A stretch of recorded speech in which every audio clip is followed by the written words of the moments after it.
ဒီကကစုပမသုတ်တံကိုဦးဇင်းတို့ဘယ်လိုရွယ်ချက်နဲ့ဟောရတာတော့ဆိုလို့ရှိရင်တရားဓမ္မတို့ဦးဇင်းတို့ရဲ့တန်တမှာမကြာခဏတောက်လောင်တတ်တဲ့ဒေါသမီးကိုငြိမ့်သက်စေဖို့ဆိုတဲ့ရည်ရွယ်ချက်ပေါ့ဦးဇင်းတို့ရောတရားဓမ္မတို့ရောပုထုဇဉ်တွေမှာ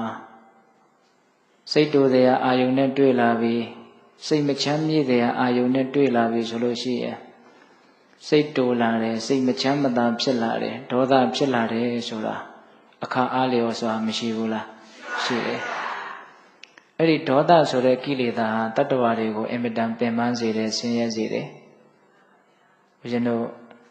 မဟာမြိုင်စတော်ဘုရားကမဟာမြိုင်ဆရာတော်ဥဇောတိကကတော့ဘယ်လိုပြောတုံးဆိုတော့တတ္တဝါတွေရဲ့ခွန်အားနဲ့အချိန်ကိုအဖြုံးတီးပြစ်နိုင်ဆုံးအရာဟာဒေါသပဲတဲ့တတ္တဝါတွေရဲ့ခွန်အားကိုကုန်ခန်းသွားစေတယ်စိတ်ဓာတ်ခွန်အားရောရုပ်ပိုင်းဆိုင်ရာခွန်အားရောကိုကုန်သွားတာတဏှာကြီးလောက်ပြင်းပြင်းထန်ထန်ဒေါသဖြစ်ရရင်12နာရီလောက်အလုတ်ကျန်းလုပ်ရတာတဲ့တောင်အားကုန်တယ်လို့သိပ္ပံပညာရှင်တွေကစမ်းသပ်ပြီးတော့တွေ့ရှိတယ်လို့ဆိုတယ်ရုပ်ပိုင်းဆိုင်ရာအားတွေကုန်သွားတာပေါ့စိတ်ပိုင်းဆိုင်ရာအားတွေလည်းကုန်တာပါပဲအားကုန်သွားတော့ဘာဖြစ်တုံးဆိုတော့အားနဲ့လုံးမဖြစ်မဲ့အလုပ်တွေကိုမလုပ်နိုင်တော့ဘူးပေါ့နော်ဒါကြောင့်ခွန်အားနဲ့အချိန်ကိုဖြုံးတီးပစ်တာအချိန်ကိုဖြုံးတီးတာကလည်းပဲကိုကစိတ်တူနေပြီကိုကတစုံတယောက်ကိုမကြည်မနှက်ဖြစ်နေပြီဆိုရင်အဲ့ဒီလူရဲ့အကြောင်းမကြည်မနှက်တာတွေတွေးနေတာနဲ့ကိုယ့်ရဲ့ကောင်းတာတွေကိုလှုပ်ခွင့်ရှိတဲ့အချိန်တွေဟာအလဟတပြုံးတီးပျက်စီးသွားတာဒါကြောင့်တရားဓမ္မတို့ဦးဇင်းတို့ရဲ့ဘဝမှာခွန်အားနဲ့အချိန်ကိုဖြုံးတီးပြစ်နိုင်ဆုံးအရာဟာဒေါသတရားလို့ဆိုတော့ဘုရားကတော့အဲ့လိုအမိန့်ရှိတယ်အဲ့တော့ဦးဇင်းတို့ဒီနေရာမှာဒေါသရဲ့အပြစ်များကိုလည်းပဲတရားရဲ့ဏ္ဍာန်ပိုင်းမှာပြောမှာပါအဲ့တော့ဒီကကစုပမသုတ်တံလွှဥပမာတရားတော်ကိုတရားဓမ္မတို့ဦးဇင်းတို့ရဲ့ဘဝမှာအင်မတန်ပူလောင်စေတဲ့ဆင်းရဲစေတဲ့တောက်လောင်နေတဲ့ဒေါသမီးကိုငြိမ့်သက်တဲ့နေရာမှာအထောက်အကူပြုစေဖို့ဆိုပြီးတော့ဒါဦးဇင်းတို့ဒီရွယ်ချက်နဲ့ဟောတာပါဦးဇင်းတို့ဟောထားတဲ့ပါရမီ10ပါးထဲမှာခန္တီပါရမီဆိုတာထဲမှာလည်းပဲဒီသုတ်တံလေးကိုအတူတူလေးထည့်ထားတယ်ဒါပေမဲ့ဒီကနေ့တော့ကြည်ကြဲပြန့်ပြန့်ဦးဇင်းတို့နာယူကြည်ညိုကြည့်ရအောင်နော်ကကစုပမသုတ်တံနဲ့ဒီတရားတော်ကိုမဟောကြားသေးခင်မနာကြသေးခင်မှာတရားတော်အလုံးကိုဟောကြားတော်မူခဲ့တဲ့ဘုရားရှင်ကိုတော်မြတ်ရဲ့အင်မတန်အေးချမ်းကြည်လင်တော်မူတဲ့မဟာကရုဏာကိုသိစေအားတရားလုံးစုံကိုသိတော်မူမြင်တော်မူတဲ့သဗ္ဗညုတဉာဏ်တည်းဟူသောပညာကိုထိုမဟာကရုဏာကိုပညာကိုနှစ်ပါးစုံတို့ဖြင့်ပြည့်စုံတော်မူတဲ့ဘုရားရှင်ကိုတော်မြတ်ကိုယုတိမြတ်တို့ရှိခိုးပူဇော်ကြအောင်စို့အလုံးလက်အုပ်ချီးမွမ်းပြီးတော့အာယုံပြုကြရအောင်ကရုဏာတိတလဟရယံပညာပိဇောတဝိဟတမောဟတမံသာနရမရလောကကရုံဝန္တိတုကတံဂတိဝိမု ṭ ံကရုဏာတိတလဟရယံမဟာကရုဏာတော်ဖြင့်အေးမြသောစိတ်နှလုံးလည်းရှိတော်မူပါပေထသောပညာပိဇောတဝိဟတမောဟတမံအရဟတမတိဟူသောအယံဝလင်းဖြင့်ဝိဇ္ဇာတိဟူသောမိုက်မှောင်ကိုဖယ်ခွာတော်မူပြီးထသောသာနရမရလောကကရုံလူနတ်မြမတတဝါနန္ဒတို့၏ကြောက်ထီတန်တို့အလေးကရုပြုရာတဆူရီသောဆရာသခင်လည်းဖြစ်တော်မူပါပေထသောဂတိဝိမု ṭ ံဒေဝမနုဿာနိရယနှင့်ပေတတရိစ္ဆာလာယရှိငါတန်သောဂတိတို့မှလေထိုသဖြင့်ကင်းလွတ်တော်မူပြီးထသောသူကတံတတဝါတို့အားအကျိုးများကြောင့်ဟုတ်မှန်သောစကားကောင်းကိုသာမျက်ဆိုတော်မူပါပေထသောဗုဒ္ဓံသစ္စာလေးရတရားမြတ်ကိုလက်ပေါ်တင်နာပရမကဲ့သို့ပြတ်သားထင်ထင်သိမြင်ပေတတ်ဘုရားရှင်ကိုယ်တော်မြတ်ကြီးကိုမေယံတရားဟောပုဂ္ဂိုလ်တရားနာပုဂ္ဂိုလ်ခေါ်ဆိုပညပရမမမူယုံနာနှဖျားဖြစ်ကြပါသောဘုရားတပည့်တော်တို့သည်ဝဏေဝနာမှာကာယဝစီမနောခြေ၍သုံးလီဒွါရပနာမဖြင့် ဒုက္ခယောကျိုးလက်ဆုံမောဃရှိခိုးဥညွတ်ပါ၏မြတ်စွာဘုရား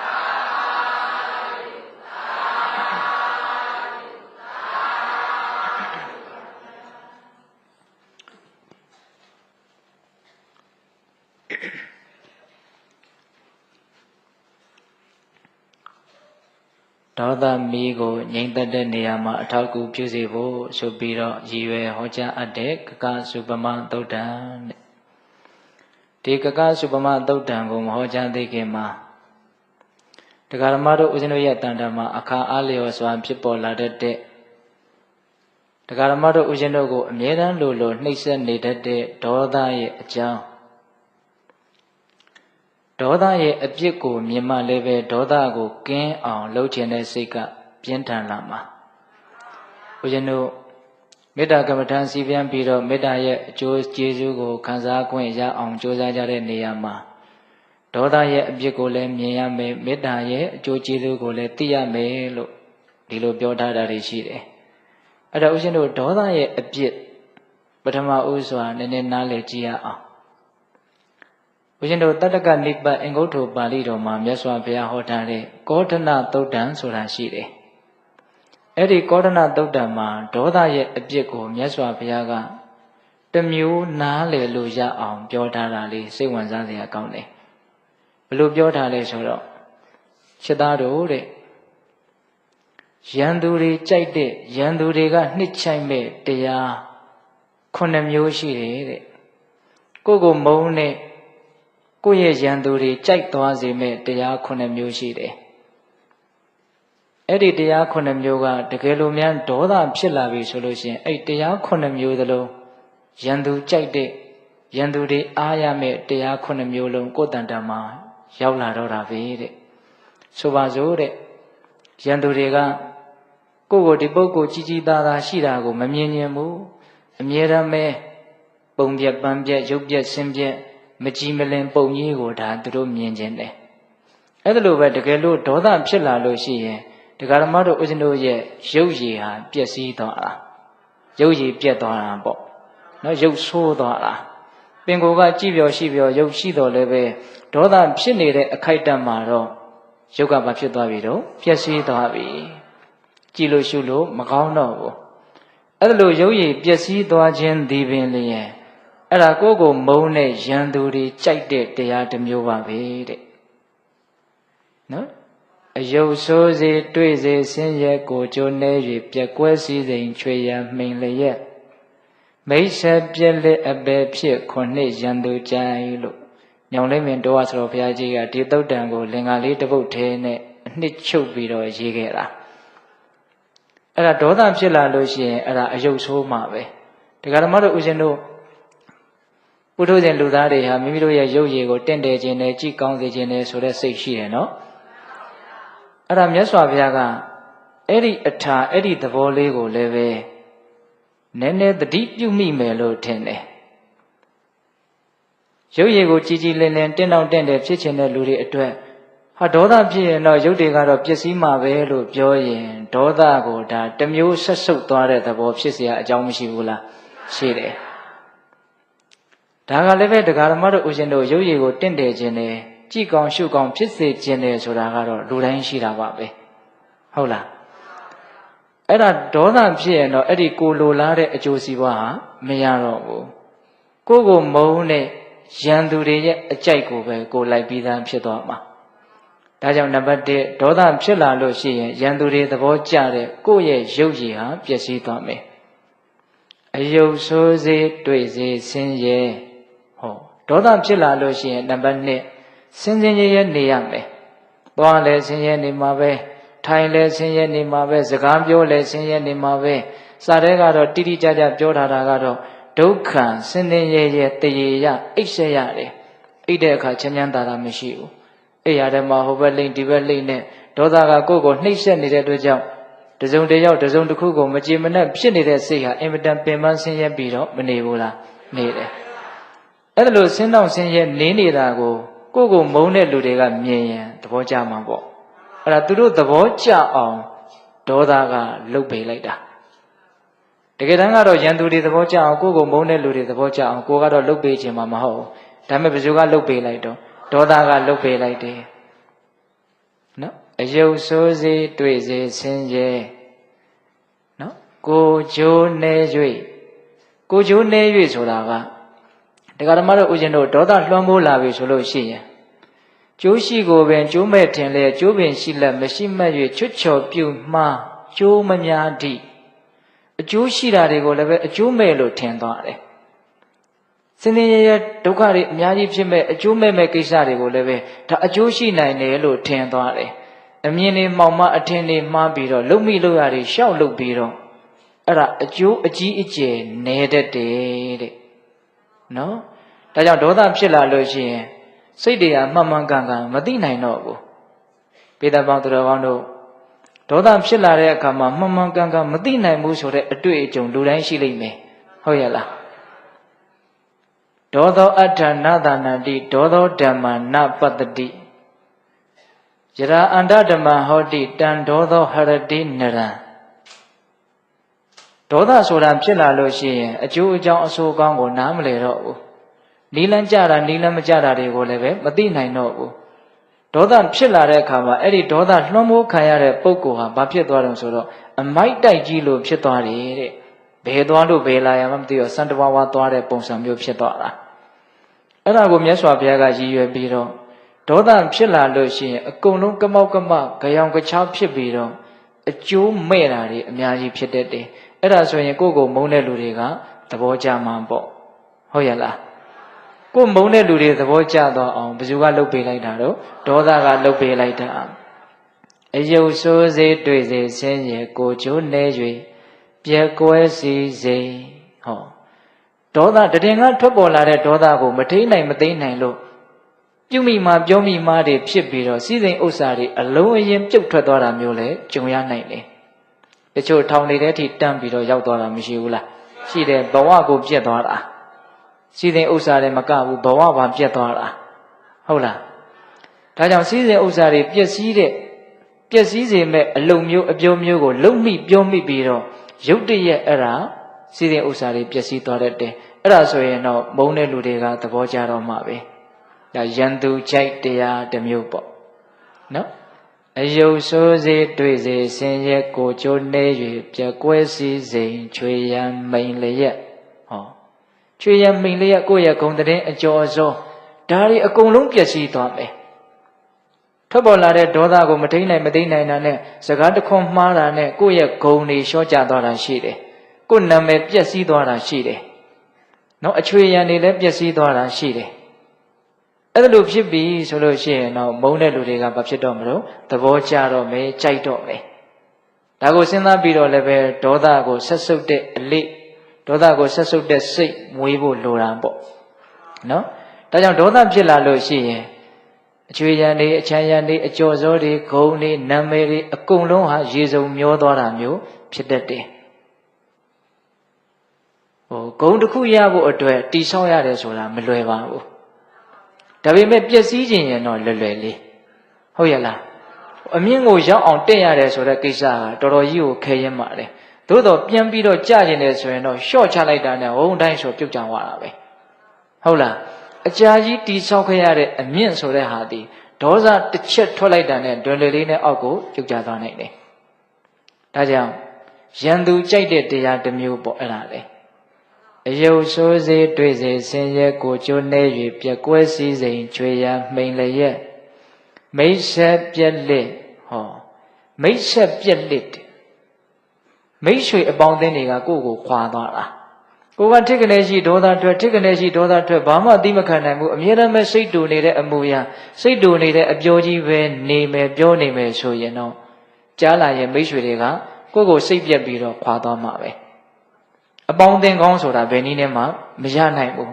ဟိုတချို့တော်တော်နှမျောစရာကောင်းတယ်ပင်ကိုကအရည်သွေးတော်တော်ကောင်းတယ်စိတ်ဓာတ်တွေလည်းတော်တော်ကောင်းတယ်ဒါပေမဲ့အဲ့ဒီစိတ်တူတာကြီးတီးမခန္ဓာကြီးရှိနေတာနဲ့ကိုပဲသူနာမှာတကယ်မိတ်ကောင်းဆွေကောင်းမရှိနိုင်ဘူး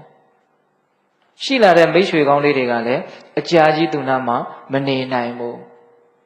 မိတ်ဆွေတွေဘာဖြစ်သွားတဲ့တော့ပျက်စီးသွားတဲ့တည်းအဲ့ဒါလို့မိတ်ကောင်းဆွေကောင်းရှားပါပြီးတော့လောကကြီးထဲမှာကိုတယောက်တည်းဆိုတာမျိုး အထီးကျန်ခံစားချက်ဒေါသကဖြစ်စေတယ်နော်အဲ့ဒါဆိုရင်ရန်သူတွေကမုန်းတဲ့လူတွေကသဘောကျတော့မှပဲတဲ့ဒါကြောင့်မြတ်စွာဘုရားကဒါဒေါသရဲ့အပြစ်တွေကိုတစ်ဖက်လှည့်နဲ့ပြောတာပါအယုတ်ဆိုးစေတွေ့စေဆင်းရဲကိုကျိုးနေ၍ပြက်ကွဲစည်းစိမ်ချွေရန်မိန်လျက်မိတ်ဆေပြက်လက်အပေဖြစ်ခုနှစ်ရန်သူကြိုက်အပေဖြစ်တယ်နော်ထိကနေရှိဒေါသထွက်တဲ့ဒေါသကြီးနဲ့အမြဲတမ်းနေတတ်တဲ့အလေးအကျင့်ရှိတဲ့လူတစ်ယောက်တည်းသူ့ရဲ့စိတ်နှလုံးဟာအမြဲတမ်းမကြည်မသာဖြစ်နေတဲ့အတွက်ကြောင့်အဲ့ဒီစိတ်အဲ့ဒီကံနော်ဒေါသစိတ်ကိုအခြေခံထားရင်ပြောတာတွေပြုတာတွေဟာကောင်းတဲ့အပြောကောင်းတဲ့အပြုတွေဖြစ်နိုင်မလားဗျာမဖြစ်နိုင်ဘူးအဲ့ဒီမကောင်းတဲ့ကံတွေမကောင်းတဲ့ဘဝကိုပဲပို့မှာပဲဆိုကြပါစို့တရားဓမ္မတို့ဦးဇင်းတို့တေဂာနိကာလမှာဒေါသဖြစ်ဖို့ဆိုတာကအင်မတန်လွယ်ကူတယ်မကြေမနက်ဖြစ်ဖို့စိတ်တိုင်းမကြဖို့တာမန်အချိန်ကလေးမှာဒေါသဖြစ်တဲ့အခြေအနေကိုစဉ်းစားကြည့်ပါ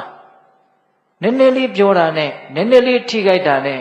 ကိုကမကြေမနက်ဖြစ်နေပြီတေဂာနိအချိန်မှာနည်းနည်းလေးထိခိုက်မှာမဟုတ်ဘူးနော်အများကြီးထိခိုက်မှာ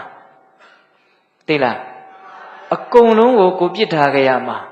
ကိုစိတ်တိုင်းကြသည်ဖြစ်စေစိတ်တိုင်းမကြသည်ဖြစ်စေရင်ဆိုင်ရမယ့်ကိစ္စကြီးကတော့တော်တော်ကိုစိတ်ပြည့်စရာကောင်းတဲ့ကိစ္စကြီးကိုရင်ဆိုင်ရမှာ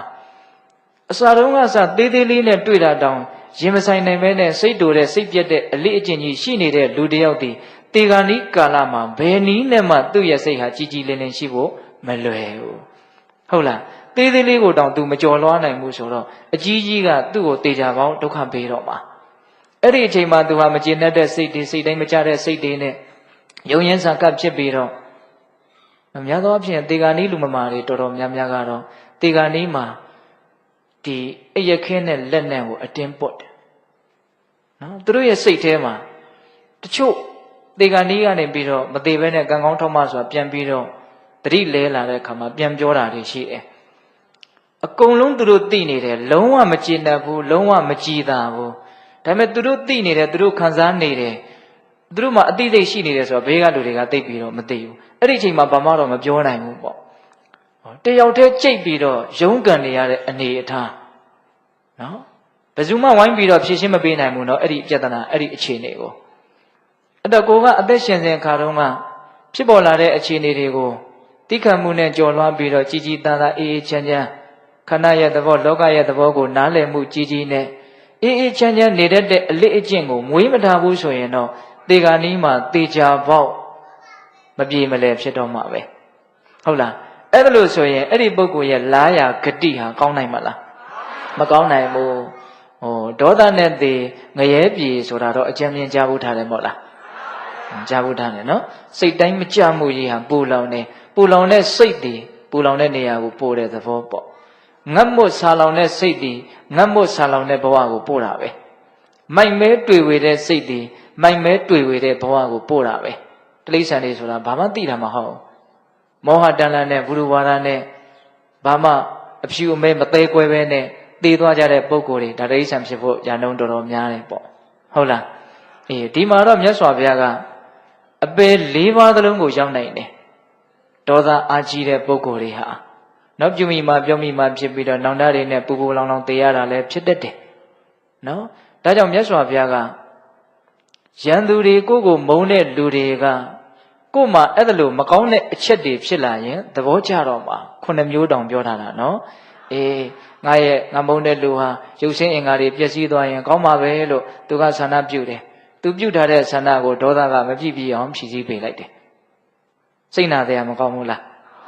နော်ဒေါသရဲ့သဘောကဟုတ်ရဲ့လားဒါ9မျိုးလုံးပြန်မပြောတော့ဘူးနော်အယုတ်ဆိုးစေတွေ့စေဆင်းရဲကိုကျိုးနေ၍ပြက်ကွဲစည်းစိမ်ချွေရာမိန်လျက်မိတ်ဆက်ပြက်လက်အပေဖြစ်ခုနှစ်ရန်သူကြိုက်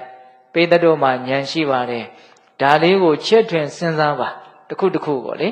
ဒါလူလောကထဲမှာအများကြီးအတွေ့အကြုံတွေလည်းရှိကြပါလိမ့်မယ်ဒေါသကြောင့်ဖြစ်တဲ့ဒီအကျိုးမဲ့တွေကိုဦးဇင်းတို့တဲ့တောင်တချို့အများကြီးပို့ပြီးတော့အတွေ့အကြုံရှိလိမ့်မယ်ဟုတ်ရဲ့လားဒါတွေကိုစဉ်းစားပြီးတော့ဒေါသဖြစ်ရတာကောင်းကိုမကောင်းဘူးအခုလည်းပဲမကောင်းဘူးနောင်လည်းပဲမကောင်းဘူးအခုလည်းပဲပူပူလောင်လောင်ဖြစ်ရတယ်ဒီဒေါသကြောင့်ပြုမိမှာပြောမိမှာတွေဖြစ်နေတဲ့အခိုက်မှာလည်းပူလောင်ရတယ်ပြုမိမှာပြောမိမှာတွေဖြစ်ပြီးတဲ့နောက်မှာလည်းပဲ ပြုမိမှားလေခြင်းပြောမိမှားလေခြင်းဆိုပြီးတော့နောင်တနဲ့လည်းဥရတတ်တယ်အဲ့ဒီပြုမိမှာပြောမိမှားတွေကအကျိုးပေးလာတဲ့အခါမှာတော့ဒါကတော့အကြီးကျယ်ကိုပူရတတ်တယ်ဟုတ်ရဲ့လားဒါကြောင့်မြတ်စွာဘုရားကဓမ္မပဒပါဠိတော်မှာနတ္ထိဒေါသသမောကလိဒေါသနဲ့တူသောအပြစ်မရှိလို့တောင်မြတ်စွာဘုရားကဟောတာဟုတ်ရဲ့လားဒါကြောင့်ပိဿပေါင်းသူတော်ကောင်းတို့ဒီဒေါသတရားဓမ္မတို့ဥဒ္ဒင်တို့ရဲ့တန်တံမှာအကြောင်းတင့်လို့အခွင့်ကျုံလာရင်တောက်လောင်တတ်တဲ့ဒီဒေါသမီးကိုငြိမ့်တတ်ကြဖို့မလိုဘူးလားလိုတယ်ဒေါသမီးကိုငြိမ့်တဲ့နေရာမှာတော့မေတ္တာရည်သည်အစွမ်းအထက်ဆုံးလို့မြတ်စွာဘုရားကသူ့မီးနဲ့သူ့ရည်ဟောထားတာရှိပါတယ်ဦးဇင်းတို့ယာကမီးကိုအတုပဘာဝနာဆိုတဲ့ရည်နဲ့ငြိမ့်တတ်ရမယ်ဆွဲလန်းခြင်းဆိုတဲ့မီးကိုမတင့်တယ်တာကိုအမှတ်ရတဲ့တတိနဲ့ငြိမ့်တတ်ရမယ်ဒေါသဆိုတဲ့မကျေနပ်မှုမီးကိုတော့တတ္တဝါတွေရဲ့အကျိုးကိုလိုလားခြင်းဆိုတဲ့မေတ္တာတရားနဲ့ငြိမ့်သက်ရမယ်။မောဟဆိုတဲ့တူရီမိုင်မဲတဲ့မီးကိုတော့ပညာဆိုတဲ့သိမြင်နားလည်မှုရည်စင်ရည်အေးနဲ့ငြိမ့်သက်ရမယ်လို့ဟောထားတာရှိတယ်။အဲ့တော့မေတ္တာတရားဆိုတာဘေဒပေါင်းသူတော်ကောင်းတို့အလုံးပို့နေကြတာပါပဲ။မေတ္တာဆိုတာဘာလဲ။တတ္တဝါတို့ရဲ့ကောင်းကျိုးချမ်းသာကိုလိုလားတဲ့စိတ်ပေါ့။ငါသည်ဘေးရန်ကင်းခြင်းနဲ့ငါသည်ကျမ်းမာရေးကောင်းခြင်းနဲ့ငါသည်နှလုံးစိမ်ဝမ်းငြိမ်းချမ်းခြင်းနဲ့အဲ့ဒါလိုပဲတခြားသောတတ္တဝါတွေလည်းဘေးရန်ကင်းခြင်းများလိမ့်မယ်ကျမ်းမာရေးကောင်းခြင်းများလိမ့်မယ်နှလုံးစိမ်ဝမ်းငြိမ်းချမ်းခြင်းများလိမ့်မယ်လို့တတ္တဝါတွေရဲ့အပေါ်မှာကိုယ်နဲ့နှိုင်းစာပြီးတော့အဲ့ဒီတတ္တဝါတွေလိုလားတောင့်တနေတဲ့ကောင်းကျိုးနဲ့ချမ်းသာရသွားကြပါစေလို့စိတ်ထဲကညှွတ်ပေးနေတယ်ဆိုရင်အဲ့ဒါကိုမေတ္တာအဲ့ဒီလိုမကြာခဏအဲ့ဒီစိတ်ကလေးဖြစ်အောင်ကြိုးစားရအောင်နော်ဒီစိတ်ကလေးကိုမေတ္တာတိတိမတ်မတ်ပွားနေတဲ့အချိန်မျိုးမှာဆိုရင်တော့စင်စမပြတ်ဖြစ်နေအောင်ကြိုးစားရမှာပေါ့တတ္တဝါတွေဒီပင်လျင်မေတ္တာဖြစ်ဖို့အတွက်အာယုံဖြစ်သွားတယ်ခက်တာကဒကာဓမ္မတို့ဦးဇင်းတို့တွေကတတ္တဝါတွေကိုမေတ္တာအာယုံအနေနဲ့မထားနိုင်မဲနဲ့များသောအားဖြင့်တော့ဒေါသအာယုံထားတာမှန်ကတော့ဒီတတ္တဝါတွေကြောင့်ကိုယ်မှမေတ္တာလည်းဖြစ်နိုင်တယ်သို့မဟုတ်မကျေနပ်ဘူးဆိုရင်တော့ဒေါသလည်းဖြစ်နိုင်တယ်ဒီတတ္တဝါအာယုံကိုပဲတတ္တဝါဒီဟူသောအာယုံကိုပဲအာယုံပြုတ်ပြီးတော့ဒေါသဆိုတာလည်းဖြစ်ကြတာများတယ်မဟုတ်လားဒေါသဖြစ်စေအာယုံတွေကတော့အများကြီးပါပဲကိုယ့်ရဲ့အနာရောဂါတွေကိုကိုယ့်ရဲ့အစင်မပြေမှုတွေကို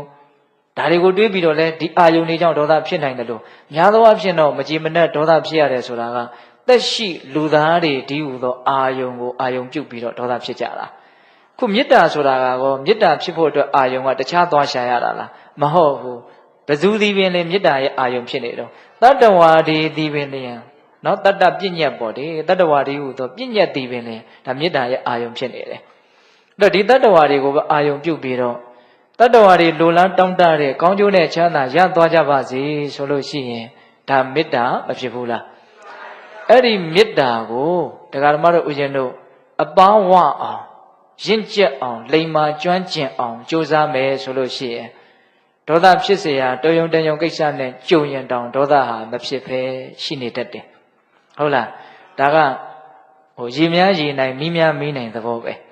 ကိုကထစ်ကနေရှိရင်အမြဲတမ်းစိတ်တူနေတဲ့သဘောနည်းနည်းလေးပြောတာတော့အများကြီးစိတ်တူနေတဲ့သဘောတွေပဲအလေးအကျင့်များနေမယ်ဆိုရင်တော့အဲ့ဒီအလေးအကျင့်ကပဲကိုယ့်ကိုနိုင်သွားပြီးတော့စိတ်တူစရာနည်းနည်းမတွေ့လိုက်နဲ့အရန်တင်မယ်ခလုတ်နှိပ်လိုက်တာလည်းတောင်လွယ်မယ်ထင်တယ်နော်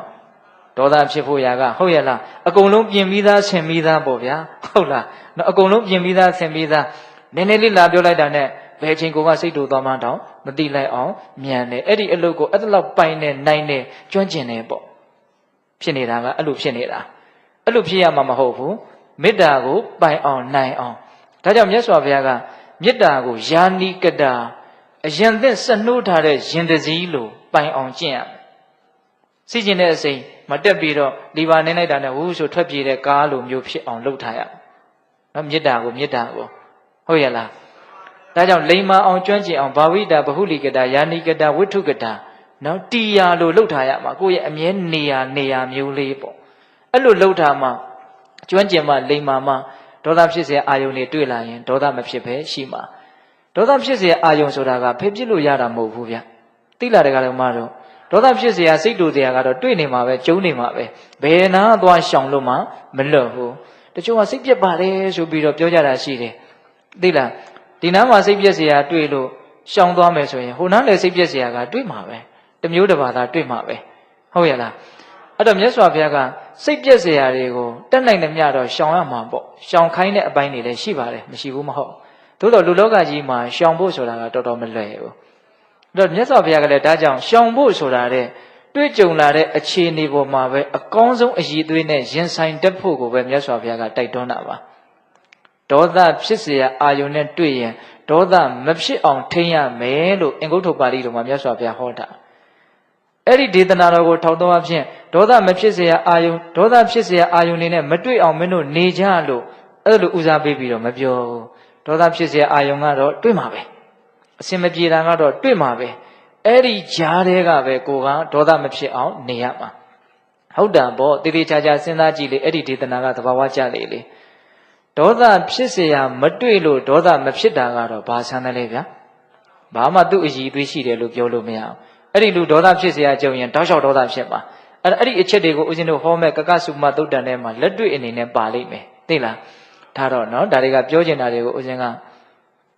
အကြောင်းစိုက်သည့်အထိမစောင့်နိုင်မဲနဲ့ချိုးပြီးတော့ပြောနေတာဟုတ်ရဲ့လား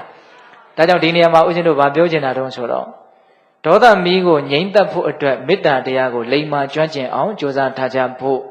ဒါကိုဥစွာပြောတာအဲ့လိုမေတ္တာတရားကိုပွားများဖို့ဒေါသမီးကိုငြိမ့်သက်ဖို့ကြိုးစားတဲ့နေရာမှာအထောက်အကူပြုစီဖို့ဆိုပြီးတော့ဦးဇင်းတို့ဟောမယ်လို့ပြောထားတာကကကစုပမာသုတ်တံလွှတ်နဲ့ဥပမာပေးထားတာအဲ့ဒါလွှတ်နဲ့ဥပမာပေးထားတဲ့ပြောထားတဲ့စကားရက်လေးကနည်းနည်းလေးပါနောက်နားလေးမှာပါတာအစကနဦးဒီသုတ်တန်ကြီးစပြီးတော့ဖြစ်ပေါ်လာခြင်းရဲ့အကြောင်းကစထားတယ်ဦးဇင်းတို့မြတ်စွာဘုရားသဝိထိပြည်စီတော်အကြောင်းလိုက်တော်မှာတရင်သုံးတော်မူစဉ်ကာလမောလိယဖက္ကုဏလို့အမည်ရတဲ့ယဟန်တစ်ပါးရှိတယ်ယဟန်ကသူကဘိက္ခုနီမတွေနဲ့အင်ပတန်ယဉ်နေတယ်ယဉ်နေတာကတော်တော်ကိုထက်တဲဝင်ဝင်ယဉ်နေတာဘလောက်ထိသူကယဉ်နေတုံးဆိုလို့ရှိရင်သူနဲ့ယဉ်နေတဲ့ဘိက္ခုနီမတွေကိုတစုံတစ်ယောက်ကမကောင်းဘူးလို့ပြောရင်ကိုသူစိတ်ထဲမှာမခံနိုင်ဘူးသိလားဆိုလိုတာကအထီကိုသူမခံနိုင်ဘူးကိုရီလျောက်ကိုမပြောနဲ့စကားနဲ့သူခင်မင်ယဉ်နေတဲ့ဘိက္ခုနီမတွေကိုစကားအရာမကောင်းပြောတာတောင်သူမခံနိုင်ဘူးအဲ့ဒါသူကကြားတဲ့ကအမြဲတမ်းနာတယ်သိလားသူ့ကိုပြောလို့နာတာလားသူနဲ့ယဉ်နေတဲ့ဘိက္ခုနီမတွေကိုပြောလို့နာတာလားအေးတရားဓမ္မတို့ဦးဇင်းတို့ကအဲ့ဒီခံစားချက်မရှိဘူးလားကိုပြောမှနာတာကြီးမဟုတ်ဘူးနော်ဟုတ်လားကိုနဲ့ယဉ်နေတဲ့လူကိုပြောရင်လည်းဂျားတဲ့ကဝင်ပြီးတော့နာလိုက်သေးတာပဲနာတတ်တဲ့အလေးကျင့်ကြီးကတော့တော်တော်ကိုကျွမ်းကျင်တယ်လို့ပြောရမှာဟုတ်လားအဲ့ဒါနဲ့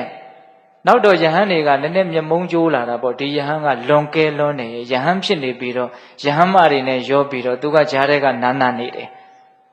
အဲ့ဒါနဲ့မြတ်စွာဘုရားသွားလျှောက်တယ်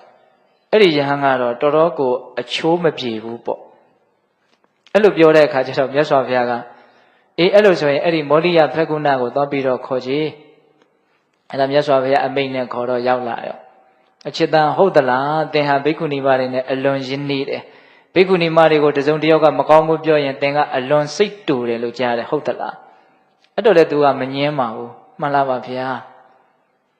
အဲ့လိုလျှောက်တော့မြတ်စွာဘုရားကသူ့ကိုဆုံးမတာပေါ့တန်တရားဝဆင်းရဲကလွတ်မြောက်အောင်ဆိုတဲ့ရည်ရွယ်ချက်နဲ့ယုံကြည်မှုအပြည့်နဲ့သာသနာပေါင်းကိုဝင်ရောက်လာတဲ့သင်လိုယဟန်တစ်ပါးအတွက်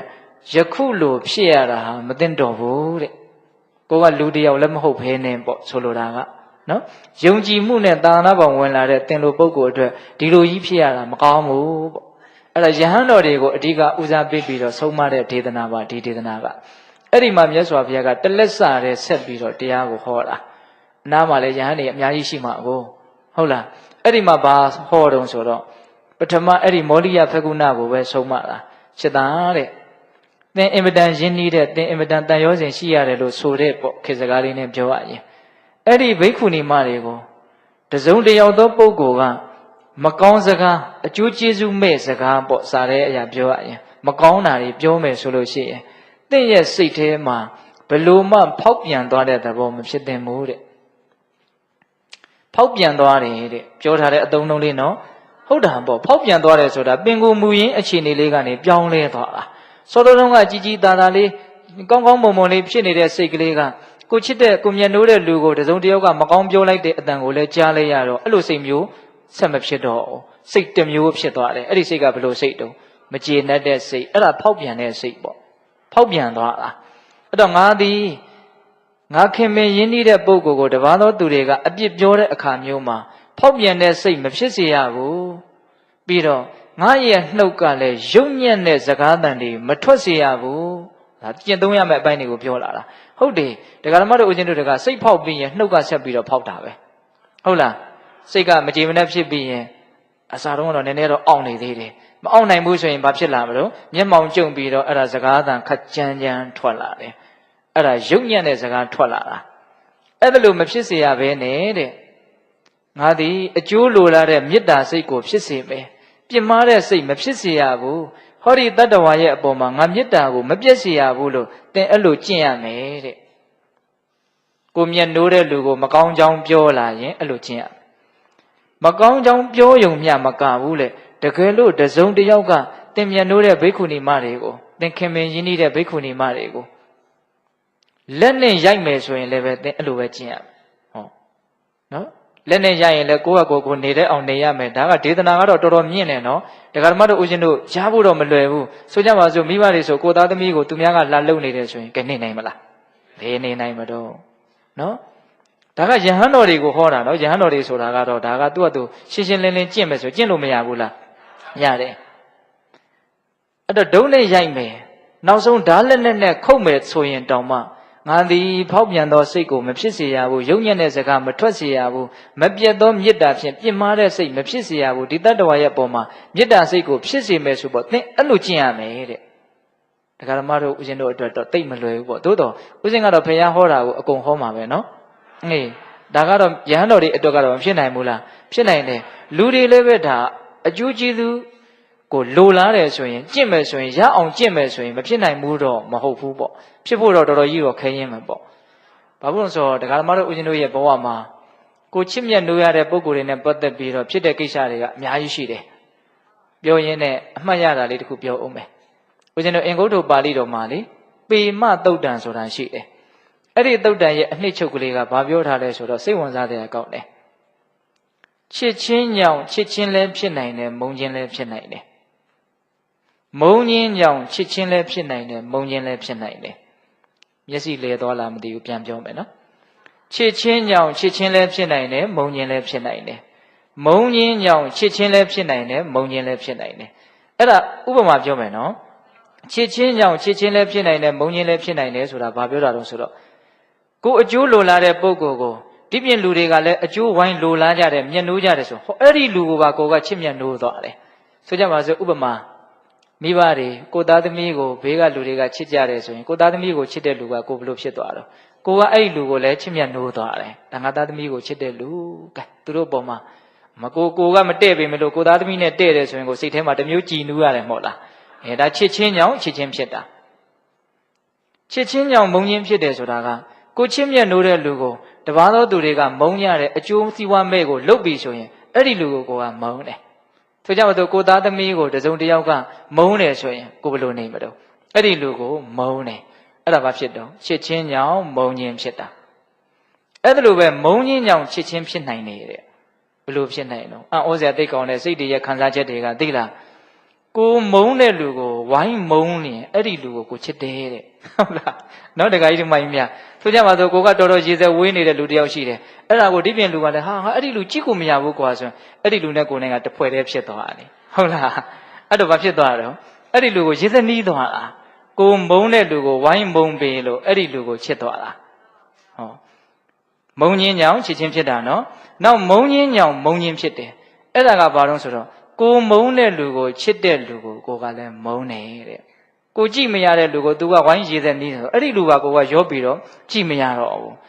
နော်အများကြီးတော့တရားဓမ္မတို့ဦးဇင်းတို့ရဲ့ဘဝမှာဖြစ်နေတာလေဟုတ်ရဲ့လားအခုဒီမှာမြတ်စွာဘုရားက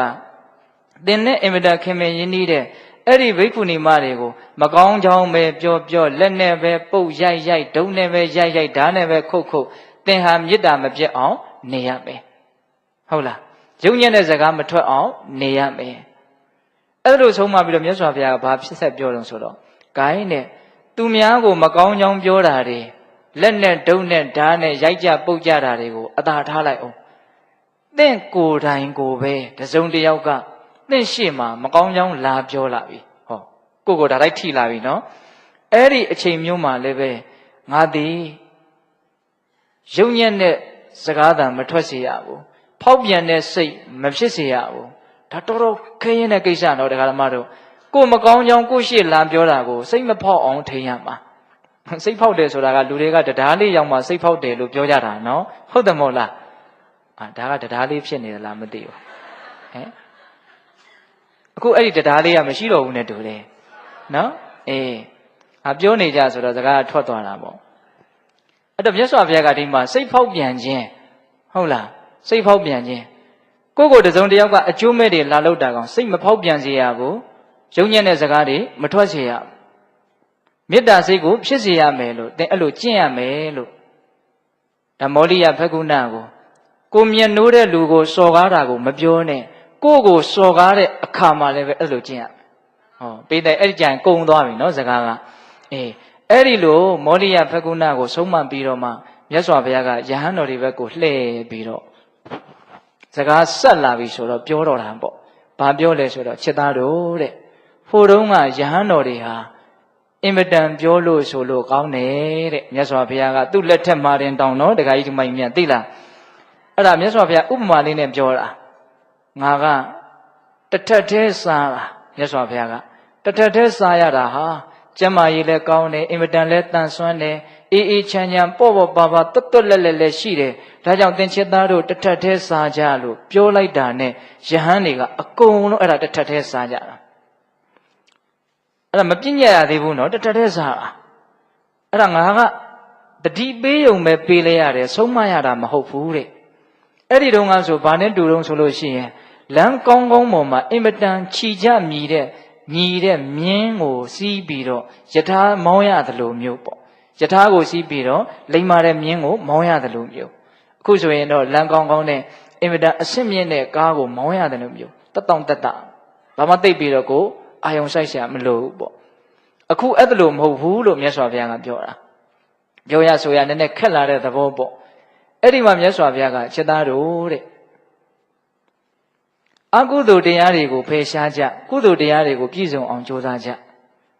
ဘာဖြစ်လို့လဲဆိုတော့အကုသိုလ်တရားတွေကိုမဖယ်ရှားနိုင်ဘူးဆိုရင်ဒုက္ခတွေဟာသင်တို့တန်တာမှာရှိနေမှာပဲကုသိုလ်တရားတွေပြည့်စုံအောင်မလုပ်နိုင်ဘူးဆိုရင်ချမ်းသာဒုက္ခတွေဟာသင်တို့တန်တာမှာပြည့်စုံမှာမဟုတ်ဘူးဆိုတဲ့အဓိပ္ပာယ်အဲ့ဒီမှာအကုသိုလ်တရားကိုဖယ်ရှားကြကုသိုလ်တရားတွေကိုပြည့်စုံအောင်ကြိုးစားကြဥပမာဘာနဲ့အလားတပံတွေးပြီးတော့စဉ်းစားပြီးတော့ကျင့်သုံးရမှာလဲဆိုရင်တဲ့ဆိုပါစို့အင်ဂျင်တော်ကြီးတော်ရှိတယ်အဲ့ဒီအင်ဂျင်ဥယျင်ကြီးကိုကြီးပွားခြင်းတဲ့ပုဂ္ဂိုလ်ဥယျင်မှုဆိုကြပါစို့လေအဲ့ဒါအင်ဂျင်တော်ကြီးတဲ့ဝင်ကြည့်လိန်ကောက်ကိုးနေတဲ့အပင်တွေကိုခုတ်ပြစ်ဟုတ်လားဩဇာကင်းတဲ့လှီးနေတဲ့အပင်တွေတိတ်ကြီးပွားစွာမလန်တဲ့အပင်တွေကိုခုတ်ပြစ်ဂျားတွေကပေါင်းမြက်တွေတိတ်ပြီးတော့တန်ဖိုးမရှိတဲ့အနှောင့်အယှက်ဖြစ်မဲ့အပင်တွေကိုရှင်းလင်းပြစ်နော်ကောင်းတဲ့အပင်ဖြောင်းတဲ့အပင်အလားအလာရှိတဲ့အပင်ကိုမြေတောင်မြောက်ပေးရအဲ့ဒါဆိုရင်ဒီအင်ဂျင်တော်ကြီးဟာမကြခင်မှာပဲတကက်အကြီးအသွေးရှိတဲ့အပင်တွေနဲ့ကြီးစီစီကားကားကြီးဖြစ်လာမှာတဲ့ဒါဥမာပြောတာအဲ့လိုပဲဒကာဓမ္မတို့ဦးဇင်းတို့ရဲ့ခန္ဓာတည်းဟူသောအင်ဂျင်တော်ကြီးထဲမှာအကုသိုလ်တည်းဟူသောအလိမ်အကောက်အကွေးဩဇာကင်းတဲ့အလှီအပိန်အသေးအပင်တွေကိုဘာလို့ပြရမလို့ခုတ်ပြရမယ်ခုတ်ထွင်ရှင်းလင်းပြရမယ်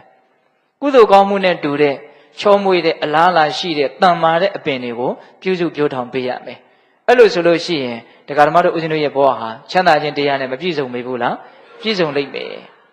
အဲ့ဒါမြတ်စွာဘုရားကပထမအဲ့ဒါအကုသိုလ်တွေကိုဖယ်ရှားဖို့ကုသိုလ်တရားကိုပြည့်စုံစေဖို့အဲ့ဒီဥပမာနဲ့အရင်ဆုံးမ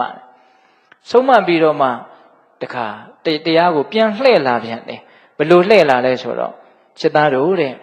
ဟိုးရှေးတုန်းကဖြစ်ဖူးတာလေးတစ်ခုပြောမယ်တဲ့မြတ်စွာဘုရားကအဆုံးမခက်တာနဲ့ပတ်သက်ပြီးတော့ပြောနေတာကိုအခုဟာကနော်ရှေးတုန်းကဖြစ်ဖူးတာလေးတစ်ခုပြောပြမယ်တဲ့အဲ့ဒါကဘာလဲဆိုတော့ဟောဒီရာဇဂိုမြို့မှာပဲနော်ဝေရေဟိကာဆိုတဲ့အမျိုးသမီးတစ်ယောက်ရှိတယ်တဲ့ဒီတဝဋ္ဌိမြို့မှာပဲဝေရေဟိကာဆိုတဲ့အမျိုးသမီးတစ်ယောက်ရှိတယ် အဲ့ဒီဝေရေဟိကာဟာနာမည်သတင်းအလွန်ကြီးတယ်ဂုဏ်သတင်းအလွန်မွှေးတယ်ဘယ်လိုမွှေးလဲဆိုတော့အင်မတန်နူးညံ့ပြည့်ပြည့်တဲ့လူစိတ်ထားသဘောထားအင်မတန်ကောင်းတဲ့လူအင်မတန်သိမ်မွေ့တဲ့လူအင်မတန်ငြိမ်းချမ်းတဲ့လူအဲ့လိုနာမည်ကြီးတယ်အဲ့လိုနာမည်ကြီးတော့အဲ့ဒီဝေရေဟိကာနဲ့အတူတူနေတဲ့ဝေရေဟိကာခိုင်းစေပြီးတော့နေတဲ့အိမ်မှာကာလီဆိုတဲ့ကျွန်မတစ်ယောက်ရှိတယ်အဲ့ဒါကိုကျွန်မကကြားတော့နားနဲ့မဆန့်ကြားတော့ငါတို့ရဲ့သခင်မကနာမည်ကြီးလိုက်တာငြိမ်းအေးတဲ့လူနူးညံ့သိမ်မွေ့တဲ့လူသဘောထားကြီးတဲ့လူလို့နာမည်အင်မတန်ကြီးတယ်တကယ်ကိုပဲနူးညံ့သိမ်မွေ့လို့နူးညံ့သိမ်မွေ့တယ်လို့နာမည်ကြီးတာလားတကယ်ကိုပဲငြိမ်းချမ်းလို့ငြိမ်းချမ်းတယ်လို့နာမည်ကြီးတာလားဒါမှမဟုတ်မငြိမ်းချမ်းစရာတွေမကြုံသေးလို့ငြိမ်းချမ်းနေတာလားဟောကာလီကစဉ်းစားတာနော်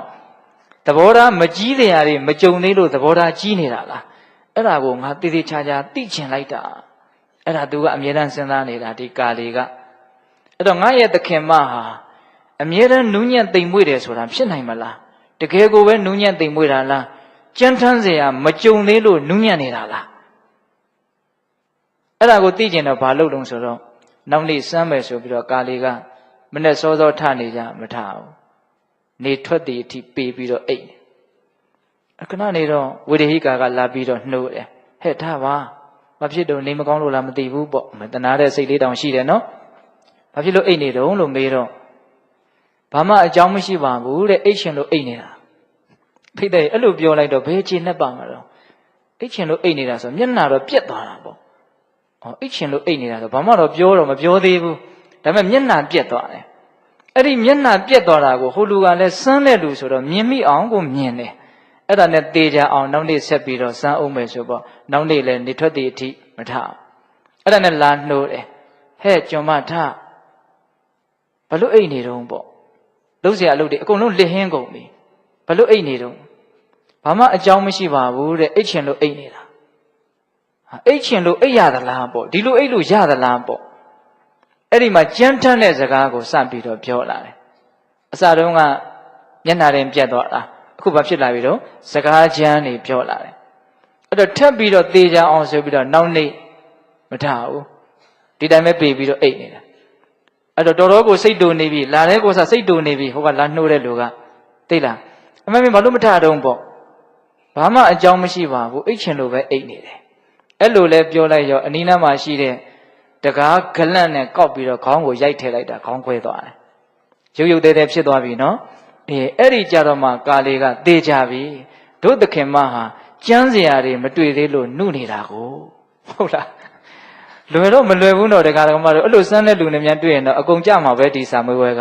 ဟုတ်လားနော်တို့သခင်မဟာဗါတဲ့တော့ကြမ်းစရာနဲ့မတွေ့သေးလို့နှုတ်နေတာသဘောထားသေးစရာတွေနဲ့မတွေ့သေးလို့သဘောထားကြီးနေတာ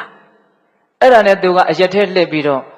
ခေါင်းကကွဲလို့ကြွလာတဲ့သွေးတွေကိုလက်နဲ့အုပ်ပြီးတော့လှည့်ပြောတယ်ကြည့်ကြပါဦးတဲ့သခင်မနဲ့ကျွန်မနဲ့နှစ်ယောက်တည်းရှိတဲ့ဒီအိမ်မှာသိလားတင်တို့ရဲ့သဘောထားကြီးတယ်ဆိုတော့နူးညံ့သိမ်မွေ့တယ်ဆိုတော့ငြိမ်းအေးတယ်ဆိုတော့ဝေရေဟိကာရဲ့အဖြစ်ကိုကြည့်ကြပါအောင်သူရိုက်ခွဲလို့ကျုပ်ခေါင်းခွဲရပြီပေါ့ဟုတ်လားအဲ့တော့မြတ်စွာဘုရားကအဲ့ဒီလိုရှေးတုန်းကဖြစ်ခဲ့မှုတဲ့အကြောင်းအရာလေးအဲ့ဒီတည်းကစပြီးတော့ဝေရေဟိကာဟာကြမ်းထမ်းတဲ့သူမနူးညံ့မသိမ်မွေ့သူဆိုတဲ့နာမည်ကိုရပြန်နေတဲ့အဲ့ဒီမှာမြတ်စွာဘုရားကဘာပြောတုံးဆိုချက်သားတို့တဲ့ဟောဒီသာသနာတော်ကြီးမှာလည်းပဲနော်စိတ်တူစရာအာယုန်နေနဲ့မတွေ့သေးလို့စိတ်မတူကြတဲ့လူတွေရှိတယ်တဲ့စိတ်မတူတာကအလကားမတူတာမဟုတ်တူစရာမတွေ့သေးလို့မတူတာကောင်းနေတာကအလကားကောင်းနေတာမဟုတ်မကောင်းစရာမကြုံသေးလို့ကောင်းနေတာဒါဥစဉ်ကလည်းနည်းနည်းလေးချဲ့ပြောတာနော်အဲ့တော့ဘလို့ကျင့်ရမှာလဲဆိုရင်စိတ်တူစရာစိတ်ပြက်စရာနဲ့တွေ့လာတဲ့အခါမှာစိတ်မတူစိတ်မပြက်အောင်ကျင့်သုံးရမယ်နော်မကောင်းတဲ့အာယုန်တွေမတွေ့သေးလို့မကောင်းတဲ့စိတ်တွေမဖြစ်ဘူးဆိုတာကဘာမှစမ်းကြဲတဲ့ကိစ္စမဟုတ်အဲ့တော့လောကကြီးမှာမကောင်းတဲ့အာယုန်တွေကတော့တွေ့နေတာပဲအဲ့တော့တရားဓမ္မတို့ဦးဇင်းတို့အများသောအားဖြင့်အဖြစ်များတာကမကောင်းတဲ့အာယုန်တွေတွေ့တာနဲ့စိတ်ကများသောအားဖြင့်မကောင်းတဲ့စိတ်ပဲဖြစ်သွားတာဟုတ်ရဲ့လားကောင်းတဲ့စိတ်ကလေးကကောင်းတဲ့အာယုန်နဲ့တွေ့မှပဲဖြစ်ခွင့်ရတယ်လို့မျိုးပေါ့လေအဲ့တော့မကောင်းတဲ့အာယုန်တွေတွေ့လာတဲ့အခါမှာစိတ်တူတဲ့အာယုန်တွေ့လာတဲ့အခါမှာဒီအချက်ကိုသတိထားရမယ် ဒီအချိန်ဟာငါ့ကိုကောင်းတဲ့စိတ်ဖြစ်အောင်လှုပ်လို့ပြောနေတဲ့အချိန်ပဲတနည်းအားဖြင့်ငါရဲ့အစွမ်းငါရဲ့အရည်အသွေးကိုပြရမယ့်အချိန်ပဲလို့စဉ်းစားဖို့မလိုဘူးလားအဲ့ဒါလိုလေးစဉ်းစားလိုက်လို့ရှိရင်အမြင်ကပြောင်းသွားတာသိလားဆိုကြပါစို့တရားဓမ္မတို့ဦးဇင်းတို့တွေကတာမန်အဖြစ်စိတ်တူတရားတွေတွေ့လို့ရှိရင်ဖယ်ပြစ်မယ်ဆိုတဲ့အခန့်ကြီးနဲ့ရင်ဆိုင်တာဒါကိုမကျေနပ်တဲ့စိတ်နဲ့ဒါကိုထုတ်ပြစ်ခြင်းတဲ့စိတ်နဲ့ကိုကရင်ဆိုင်တာအဲ့လိုဆိုရင်ဒီအခြေအနေကပိုဆိုးလာမယ်အဲ့တော့ကိုကဘလို့ရင်ဆိုင်မတော့ဒါကိုငါစိတ်မတူအောင်တနည်းအားဖြင့်ငါရဲ့အရည်အသွေးကိုမြင့်ဖို့ငါသိခံခြင်းဆိုတဲ့အရည်အသွေးလေးတက်လာအောင်ငါဒါလေးကိုစာမဝဲတစ်ခုအနေနဲ့သဘောထားပြီးတော့အရည်အသွေးမြင့်လာအောင်ကြိုးစားမယ်ဆိုတဲ့စိတ်နဲ့ကြည်လိုက်ရင်ဒီမြင်ကွင်းလေးကဒီအတွေ့အကြုံလေးကတစ်မျိုးဖြစ်သွားပြန်ရောသဘောပေါက်လားမသိဘူးဦးဇင်းပြောတာ哦သိခံမယ်ဆိုတဲ့စိတ်နဲ့မြင်ရင်တစ်မျိုးမြင်တယ်တာမန်ဖယ်ပြစ်ခြင်းတဲ့စိတ်နဲ့တမျိုးကြအမြင်နဲ့ကြည့်မယ်ဆိုရင်တော့ဒါကမကျေနပ်เสียရပါပဲအဲ့တော့ဒကာဓမ္မတို့ဦးဇင်းတို့စိတ်ပြက်เสียရမကြုံမဲနဲ့သိခံခြင်းဆိုတဲ့ခန္တီပါရမီနော်ဒီအည်အသွေးခန္ဓာရည်ရှိခြင်းဆိုတာဘယ်လိုလုပ်ရမှာတော့ဟုတ်လားဒါစဉ်းစားတရားရှိတယ်နော်အေးဒါကြောင့်မြတ်စွာဘုရားကစိတ်တူเสียရမတွေ့လို့စိတ်မတူတဲ့ကိစ္စဘာမှမဆန်းဘူးဟုတ်လားဒါကြောင့်ဒီသာသနာတော်မြတ်ကြီးမှာတချို့သောယဟန်တွေဟာတူเสียရမတွေ့သေးလို့စိတ်မတူကြတာဘာဆက်ပြီးတော့ပြောလဲဆိုတော့ဟောဒီသာသနာမှာတချို့သောယဟန်တွေဟာတဲ့ပစ္စည်းလေးပါးကိုအလိုရှိတိုင်းရနေလို့ပြောလို့ဆိုလို့ကောင်းနေတာရှိတယ်တဲ့မရလို့ကောင်းနေတာမရရင်မကောင်းတော့ပြောလို့ဆိုလို့မကောင်းတော့ဘူးသိလားဒါကလူလောကကြီးနဲ့အင်မတန်ခွင်တဲ့တယ်လို့ဦးဇင်းထင်တယ်ဒီစကားတွေကဟုတ်ရဲ့လားဒါကြောင့်ပါစို့ယဟန်တွေမှာလည်းတပည့်တွေပါတွေရှိတာကိုဟာသူတို့ကိုသင်္ကန်းတို့ဆွမ်းတို့သူတို့အတွက်လိုအပ်တာကိုပေးနေမယ်ဆိုရင်ဒီကလေးကဘာတော့ဒီတပည့်ကပြောလို့ဆိုလို့ကောင်းနေတာဟုတ်လားသူတို့အလိုရှိတာမရတော့ဘူးဆိုတာနဲ့ပြောလို့ဆိုလို့မကောင်းတော့ဘူးပစ္စည်းလေးပါးကိုရနေလို့ပြောလို့ဆိုလို့ကောင်းတယ်ဆိုတာပြောရဆိုရလွယ်တဲ့လူလို့မဆိုနိုင်ဘူးတဲ့ဘာဖြစ်လို့ဆိုမရရင်ပြောလို့ဆိုလို့မကောင်းပဲဖြစ်တော့မှာကိုအမှန်ကတော့တရားကိုပဲမျက်နှိုးပြီးတော့တရားကိုပဲပူဇော်ပြီးတော့တရားကိုပဲအလေးကရုပြုတ်ပြီးတော့ပြောလို့ဆိုလို့ကောင်းမှသာလျှင်တကယ်ပြောလို့ဆိုလို့ကောင်းသူလို့ပြောလို့ရမယ်လူလောကကြီးမှာရနေလို့ကောင်းတဲ့လူတွေပဲများတာပဲမဟုတ်လားမရတာနဲ့မကောင်းတော့မရတာနဲ့ပြောလို့ဆိုလို့မကောင်းတော့ဘူးဟုတ်ရဲ့လားဒါကြောင့်ရနေလို့ပြောလို့ဆိုလို့ကောင်းတာကိုတကယ်မြင့်မြတ်စင်ကြယ်တဲ့ပြောလို့ဆိုလို့ကောင်းခြင်းလို့ပြောနိုင်မလားမပြောနိုင်ဘူးဟုတ်ရဲ့လားဒါကြောင့်မြတ်စွာဘုရားကချက်သားတို့တဲ့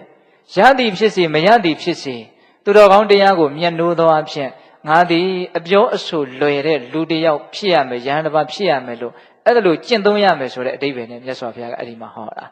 ဟုတ်ရဲ့လားအေးအဲ့ဒီမှာအပြောအဆိုခက်တာတွေနဲ့ပတ်သက်ပြီးတော့ကျုံလာလို့မြတ်စွာဘုရားကဒီဒေသနာတော်ကိုဟောတာဟုတ်ရဲ့လားအဲ့တော့ဘေးသက်ပေါင်းသူတော်ကောင်းတို့ဒီဒေသနာတွေကသူများကိုဝေဖန်ဖို့မဟုတ်ဘူးနော်ကိုဝေဖန်ဖို့နော်အခုဆိုကြပါစို့ဦးသင်ကအခုပြောလိုက်တယ်လူတွေဟာရမှကောင်းတာပါမရရင်မကောင်းပါဘူးဆိုတော့မြားဥကဘယ်ဘက်လှည့်သွားတော့သူများပဲလှည့်သွားတာသိလားဘယ်သူကိုဝေဖန်ရမှာတော့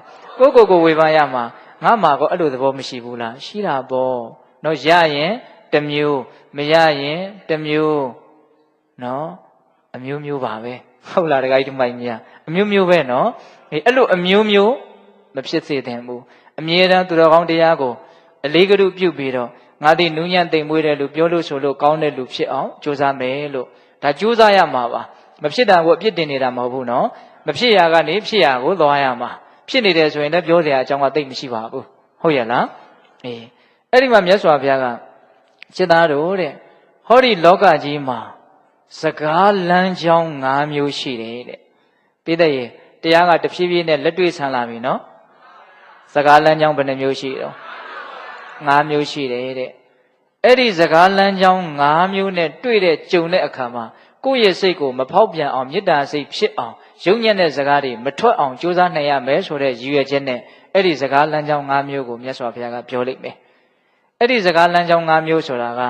လောကလူသားတွေဘယ်လိုမှရှောင်မရတိတ်မရတွေ့ကြရကြုံရရမယ့်စကားလမ်းကြောင်း၅မျိုးဘာလဲဆိုတော့နံပါတ်1ပဝင်းကျင်ကလူတွေကကိုယ့်ကိုတင့်တော်တဲ့အချိန်မှပြောခြင်းလဲပြောမယ်သို့မဟုတ်မတင့်တော်တဲ့အချိန်မှလဲပြောခြင်းပြောမယ်တဲ့သူတို့ကအချိန်တွေဘာတွေစောင့်နေမှာမဟုတ်ပြောခြင်းရင်ပြောချလိုက်မှာပဲ ဒီချိန်ကသူစိတ်တူနေတဲ့အချိန်ဒီချိန်ကလူကြားတဲ့သူ့ကိုပြောရင်စိတ်တူလိမ့်မယ်ဒီချိန်ကြီးပြောလို့မကောင်းပါဘူးလို့အချိန်ဒီပါတွေရွေးနေမှာဘူးတခါတလေလူကြားထဲမှာပြောလို့မသင့်တော်တာကိုတမင်ရွေးပြီးတော့တောင်ပြောခြင်းပြောလိမ့်မယ်သင့်တော်တဲ့အချိန်မှာပြောခြင်းလည်းပြောမယ်မသင့်တော်တဲ့အချိန်မှာပြောခြင်းလည်းပြောမယ်တတွဲနောက်ပြီးတော့ကိုယ့်အကြောင်းကိုပတ်ဝန်းကျင်ကမှန်တာတွေလည်းပြောခြင်းပြောလိမ့်မယ်မမှန်တာတွေလည်းပြောခြင်းပြောလိမ့်မယ်မှန်တာကြီးပြောပါလို့တောင်းဆိုလို့မရနိုင်ဘူးဟာတခါတလေမှန်တာပြောပြီးတော့မကြိုက်တာလည်းရှိတယ်နော်ကိုမကောင်းကြောင်းတွေကိုမှန်တာပြောရင်ကြိုက်လာ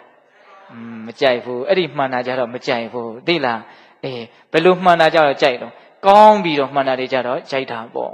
နော်အဲ့တော့မှန်တာကိုပြောခြင်းပြောမယ်မမှန်တာကိုလည်းပြောခြင်းပြောမယ်ဟုတ်လားနောက်ပြီးတော့ကြမ်းကြမ်းထန်ထန်လည်းပြောခြင်းပြောလိမ့်မယ်တိမ်တိမ်မွေ့မွေ့လည်းပြောခြင်းပြောလိမ့်မယ်ဒါကသူ့သဘောပဲလေသူ့စိတ်ထဲမှာမခံနိုင်အောင်ကိုတမင်ပြောမယ်ဆိုတာမျိုးစိတ်ဖြစ်နေရင်ကြမ်းကြမ်းထန်ထန်ပြောမှာပေါ့ဟုတ်လားတမမို့ရင်ငါနုနုညံ့ညံ့ပြောမယ်ဆိုရင်လည်းနုညံ့ပြောမှာပေါ့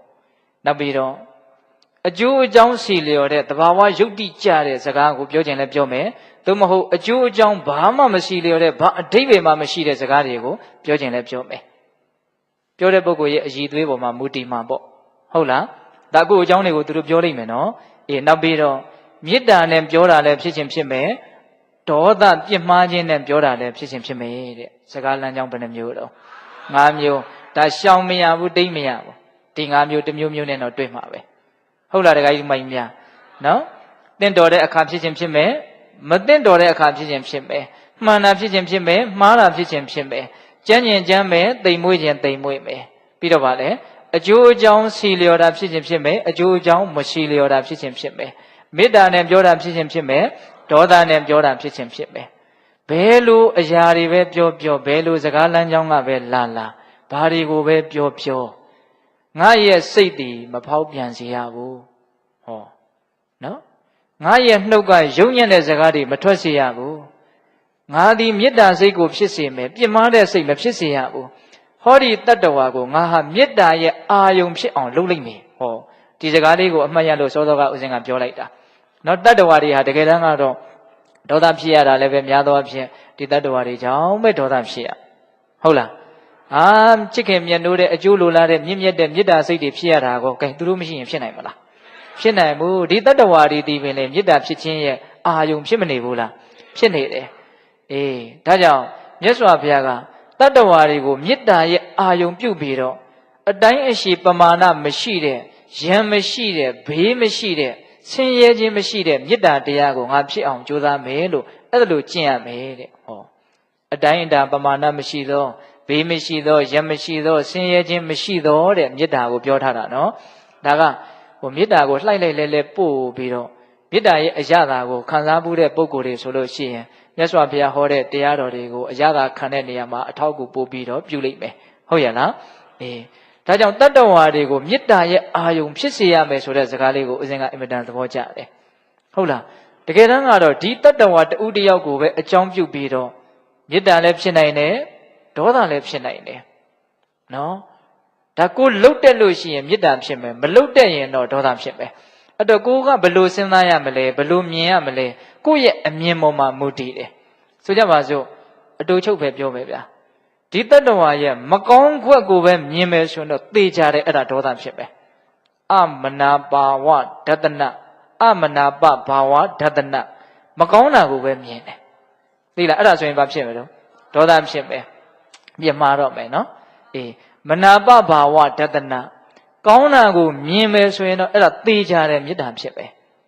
အဲ့တော့ဆိုကြပါစို့လူတစ်ယောက်မှာကောင်းတာလည်းရှိတယ်မကောင်းတာလည်းရှိတယ်ကိုမြင်နေတာကိုမြင်လို့ရတယ်ကိုမြင်ခြင်းသလိုကိုမြင်လိုက်တယ်လို့ပဲကိုယ့်ရဲ့စိတ်ထဲမှာဒေါသသို့မဟုတ်မေတ္တာဟာဖြစ်သွားမယ်အဲ့တော့ဦးဇင်းတို့လူရင်းပြောရရင်တော့မကောင်းမှုလို့မြင်ရင်ဒေါသဖြစ်မယ်ကောင်းတယ်လို့မြင်ရင်မေတ္တာဖြစ်မယ်မြင်ခြင်းသလိုမြင်လို့ရတယ်နော်လူတိုင်းဟာအကုန်လုံးဆိုးနေတယ်လို့ကြီးပြောလို့ရလားမရပါဘူးဗျာဟုတ်ရဲ့လားဒါကြောင့်တိတ်ပြီးတော့ယွန်ရှာဆွတ်ဆုပ်เสียကောင်းတဲ့လူတွေတောင်မှကောင်းတဲ့အချက်ကလေးအနည်းငယ်များတော့ရှိနေတယ်အဲ့ဒါကိုမြင်အောင်ကြည့်ဖို့လိုတယ်ဟိုဦးဇင်းတို့အင်္ဂုတ္တပါဠိတော်မှာရှင်သာရိပုတ္တရာကိုရမြတ်ကြီးဟောထားတဲ့အာဂတဝိနည်းသုတ်တံဆိုတာရှိတယ်ဗျအဲ့ဒီမှာအရှင်မြတ်ကြီးက ပန်းတကူသင်္ကန်းချုပ်တဲ့ယဟန်ဟာတဲ့သုတ်တန်တို့အမိုက်ပုံတို့ကနေပြီးတော့အဝိစုပ်ကိုတွေ့လို့ကောက်လာတာပေါ့ကောက်လာတဲ့အခါအဝိကတချို့နေရာတွေကစုပ်နေတာလည်းရှိမယ်ဆွေးနေတာလည်းရှိမယ်အညီအကြီးတွေဘလို့မှရှော့ဖွတ်လို့မရတဲ့သုံးမရတဲ့အပိုင်းတွေလည်းရှိမှာပဲဒါပေမဲ့အဲ့ဒီအဝိစုပ်မှာသုံးရတဲ့အပိုင်းလေးကတော့ရှိတာပေါ့အဲ့ဒါလေးကိုကိုက်ဟုတ်လားသုံးမရတဲ့အပိုင်းကိုဘာလို့လို့ဆွန့်လိုက်သုံးရတဲ့အပိုင်းလေးယူပေါ့အဲ့တော့လူတွေဆိုတာသူကိုအဲ့ဒီအဝိစုပ်တစ်ဖွဲပါပဲသုံးမရတဲ့အပိုင်းတွေရှိတယ်ဘာမှတန်ဖိုးမရှိတဲ့တကယ်ကိုမကောင်းတဲ့အပိုင်းတွေလည်းအများကြီးရှိတယ်သို့တော့ကောင်းတဲ့ပိုင်းတွေကမရှိဘူးလားအဲ့တော့ခက်တာကဒကာမတို့ဦးဇင်းတို့ကမကောင်းတာကြီးရွေးယူနေကြတာအဲ့ဒါကြောင့်မလို့ဒေါသကြီးရနေတာဟုတ်တယ်မဟုတ်လားအဲ့ဒါမထေမြတ်ကြီးကနောက်ထပ်ဥမာတစ်ခုပေးတာရှိသေးတယ်ဆိုကြပါစို့တော်တဲ့ခရီးသွားလို့ရေစားလောက်မှုတ်သိတဲ့ပုဂ္ဂိုလ်ဟာရေကန်ကြီးတွေ့တော့ရေတောက်အောင်မှပဲဆိုပြီးတော့ဝမ်းသာအားရချင်းကလိုက်တော့ရေကန်ရဲ့ရေမျက်နှာပြင်ကရေမော်တွေကိုစိမ့်လို့အုပ်ထားတာရေမပေါ်ဘူးဟုတ်လားအဲ့တော့ဘာလုပ်တုံးဆိုတော့အဲ့ဒီရေမော်တွေကိုလက်ကလေးနဲ့ခတ်ပြီးတော့ဖယ်လိုက်တဲ့အခါကျတော့မော်တွေကဘေးကိုကျဲသွားတော့ကြည်တဲ့ရေလေးဟာပေါ်မလာဘူးလားအဲ့လိုပဲလူတွေရဲ့အပြစ်တွေမကောင်းကွက်တွေကိုဘေးကိုဖယ်ပြီးတော့ကောင်းတာလေးကိုမြင်တတ်မယ်ဆိုလို့ရှိရင်မေတ္တာဖြစ်မယ်ရေမော်တွေပါရောတောင်းရင်တော့အဲ့ဒါဒုက္ခရောက်မယ်နော်ဟုတ်လားအနောက်ဆုံးမထေမြတ်ကြီးကဘယ်လောက်ထိဥမာပေးတော့ဆိုရင်ရေကဘယ်မှမရှိဘူးနွားချီရကွက်ထဲမှာပဲရှိနေတယ်လက်နဲ့ခတ်တောင်းရင်တော့နောက်ပြီးတော့တောက်ရတော့မှမဟုတ်တော့ဘူးအဲ့လိုဆိုရင်ဘယ်လိုလုပ်မလို့အตาလေးကုန်းပြီးတော့လက်ထောက်ပြီးတော့ဟုတ်လားဝက်ဥကုန်းပြီးတော့အဲ့ဒါလေးကိုတာလေးတောက်အငတ်တော့ဖြေတာပဲဒေါသတိဟုသောပူလောင်ခြင်းကင်းပြီးတော့မေတ္တာနဲ့ဒါအငတ်တော့ဖြေသွားတာပဲဟုတ်လားဒါကြောင့်ပိဿပေါင်းသူတော်ကောင်းတို့တတ္တဝါဒီဒီပင်လျင်ဒေါသဖြစ်ခြင်းရဲ့အကြောင်းဒါကြည်ဘူးရအောင်ပြောတာနော်အဲ့ဒီတတ္တဝါဒီဒီပင်လျင်မေတ္တာဖြစ်ခြင်းရဲ့အကြောင်းမေတ္တာဖြစ်အောင်လုပ်မှလားဒေါသဖြစ်အောင်လုပ်မှလားဆိုတာကတော့ကိုယ့်ရဲ့ဘယ်လိုမြင်တယ်လဲဆိုတဲ့အမြင်ပေါ်မှာမူတည်တယ်မကောင်းတာကိုမြင်ရင်ဒေါသဖြစ်မယ်ကောင်းတာကိုမြင်ရင်မေတ္တာဖြစ်မယ်အကောင်းမြင်မှမေတ္တာနော်ကောင်းကွက်ကိုရှာမေတ္တာတဲ့ဟုတ်ရဲ့လားဒါကြောင့်မေတ္တာကိုမြင်လို့တဲ့မေတ္တာကိုရကျင်တယ်ဆိုရင်ကောင်းကွက်ရှာတတ်ဖို့အင်မတန်အရေးကြီးတယ်ဆိုးတာကြီးမကြည့်နဲ့ဆိုးတာကြီးအပြစ်တင်မယ်ဆိုရင်သူ့ကိုအရင်အပြစ်မတင်နဲ့ကိုကိုအရင်အပြစ်တင်ဖို့ပဲရှိတယ်ကို့မှာလည်းဆိုးတာတွေမရှိဘူးလားရှိတာပေါ့အံ့ဩစရာသိကောင်းတယ်ကိုအပြစ်တင်နေတဲ့ဆိုးတာမျိုးတောင်ကို့မှာရှိတယ်သူ့ကိုကအပြစ်တင်တယ်ဟာဒါကြီးဒီလိုလုပ်တာတော့မကောင်းပါဘူးအမသူ့ကိုသာပြစ်တင်နေတာကိုလည်းအဲ့လိုလုပ်နေတာမရှိဘူးလားရှိတာပေါ့များသောအားဖြင့်ရှိနေတာပဲများတယ်ဟုတ်လားဒါကြောင့်စကားလမ်းကြောင်း၅မျိုးလူလောကကြီးမှာရှောင်မရတိတ်မရတွေ့ရလိမ့်မယ်ကြုံရလိမ့်မယ်ပြောခြင်းတဲ့အချိန်မှာပြောခြင်းတယ်လို့ပြောခြင်းတာကိုပြောလိမ့်မယ်အနှစ်ချုပ်ရင်တော့ဒီမျိုးဒီ၃မျိုးထွက်လိမ့်မယ်နဲ့တူတယ်နော်ပြောခြင်းတဲ့စကားမျိုးကိုပြောခြင်းတဲ့အချိန်မှာပြောခြင်းတယ်လို့ပြောမယ်နုနုညံ့ညံ့လည်းပြောခြင်းပြောမယ်ကြမ်းကြမ်းထန်ထန်လည်းပြောခြင်းပြောမယ်သူပြောခြင်းတယ်လို့ကိုပြောမှာပဲအဲ့ဒီလိုအခြေအနေမျိုးမှာငါဟာဖောက်ပြန်တဲ့စိတ်မဖြစ်စေရဘူးကြုံညံ့တဲ့စကားသံမထွက်စေရဘူးမေတ္တာစိတ်ကိုသာလင်ဖြစ်စေရမယ်ပြင်းမှားတဲ့စိတ်မဖြစ်စေရဘူးလို့ဒီလိုကျင့်ရမယ်တဲ့မြတ်စွာဘုရားကဒါစကားလမ်းကြောင်း၅မျိုးပေါ့ဟုတ်ရဲ့လားအဲ့ဒီမှာရှေ့ဆက်ပြီးတော့မြတ်စွာဘုရားကဘာအမင်းရှိတုံးဆိုတော့ချက်သားတို့တဲ့ဥပမာတစ်ခုပြောမယ်မေတ္တာတရားကိုဘယ်လောက်ထိကြီးအောင်ပွားရမလဲဆိုတဲ့အဓိပ္ပာယ်ပေါ့နော်မေတ္တာတရားကိုဘယ်လောက်ထိပွားများရမလဲဆိုတဲ့အဓိပ္ပာယ်လူတစ်ယောက်ကပေါက်ပြားနဲ့ချင်းတောင်းနဲ့ယူလာပြီးတော့မဟာပထဝီမြေကြီးကိုခုတ်တူးပြီးတော့တခါတည်းချင်းတောင်းနဲ့ထက်တနေရာကိုသွားထမ်းပုတ်ပြီးတော့ဒီမဟာပထဝီမြေကြီးပေါ်မှာပဲကျင်ငယ်တွေစွန့်တတွေးတွေထွေးဘာလုပ်နေတာတုံးဆိုတော့မြေကြီးကိုမြေကြီးမဟုတ်အောင်လုပ်တာတဲ့ပိဋကမြေကြီးကိုမြေကြီးမဖြစ်အောင်လုပ်တာတဲ့ဖြစ်နိုင်မလားဒီမြေကြီးကိုတူးပြီးတော့ဘယ်ပဲပို့ရမှာတော့မြေကြီးကိုပဲပို့ရမှာပဲလေဟုတ်လားအဲ့တော့မြေကြီးကိုမြေကြီးမဖြစ်အောင်လုပ်လို့ရသလားမရဘူးမြေကြီးကိုမြေကြီးမဖြစ်အောင်လုပ်လို့မရသလိုမျိုးကိုယ့်ရဲ့ဖြစ်နေတဲ့မေတ္တာတွေကိုတစုံတစ်ယောက်ကမေတ္တာမဖြစ်အောင်လုပ်လို့မရအောင်ကြိုးစားရမယ်တဲ့အဲ့လောက်ထိကိုပြောတာလား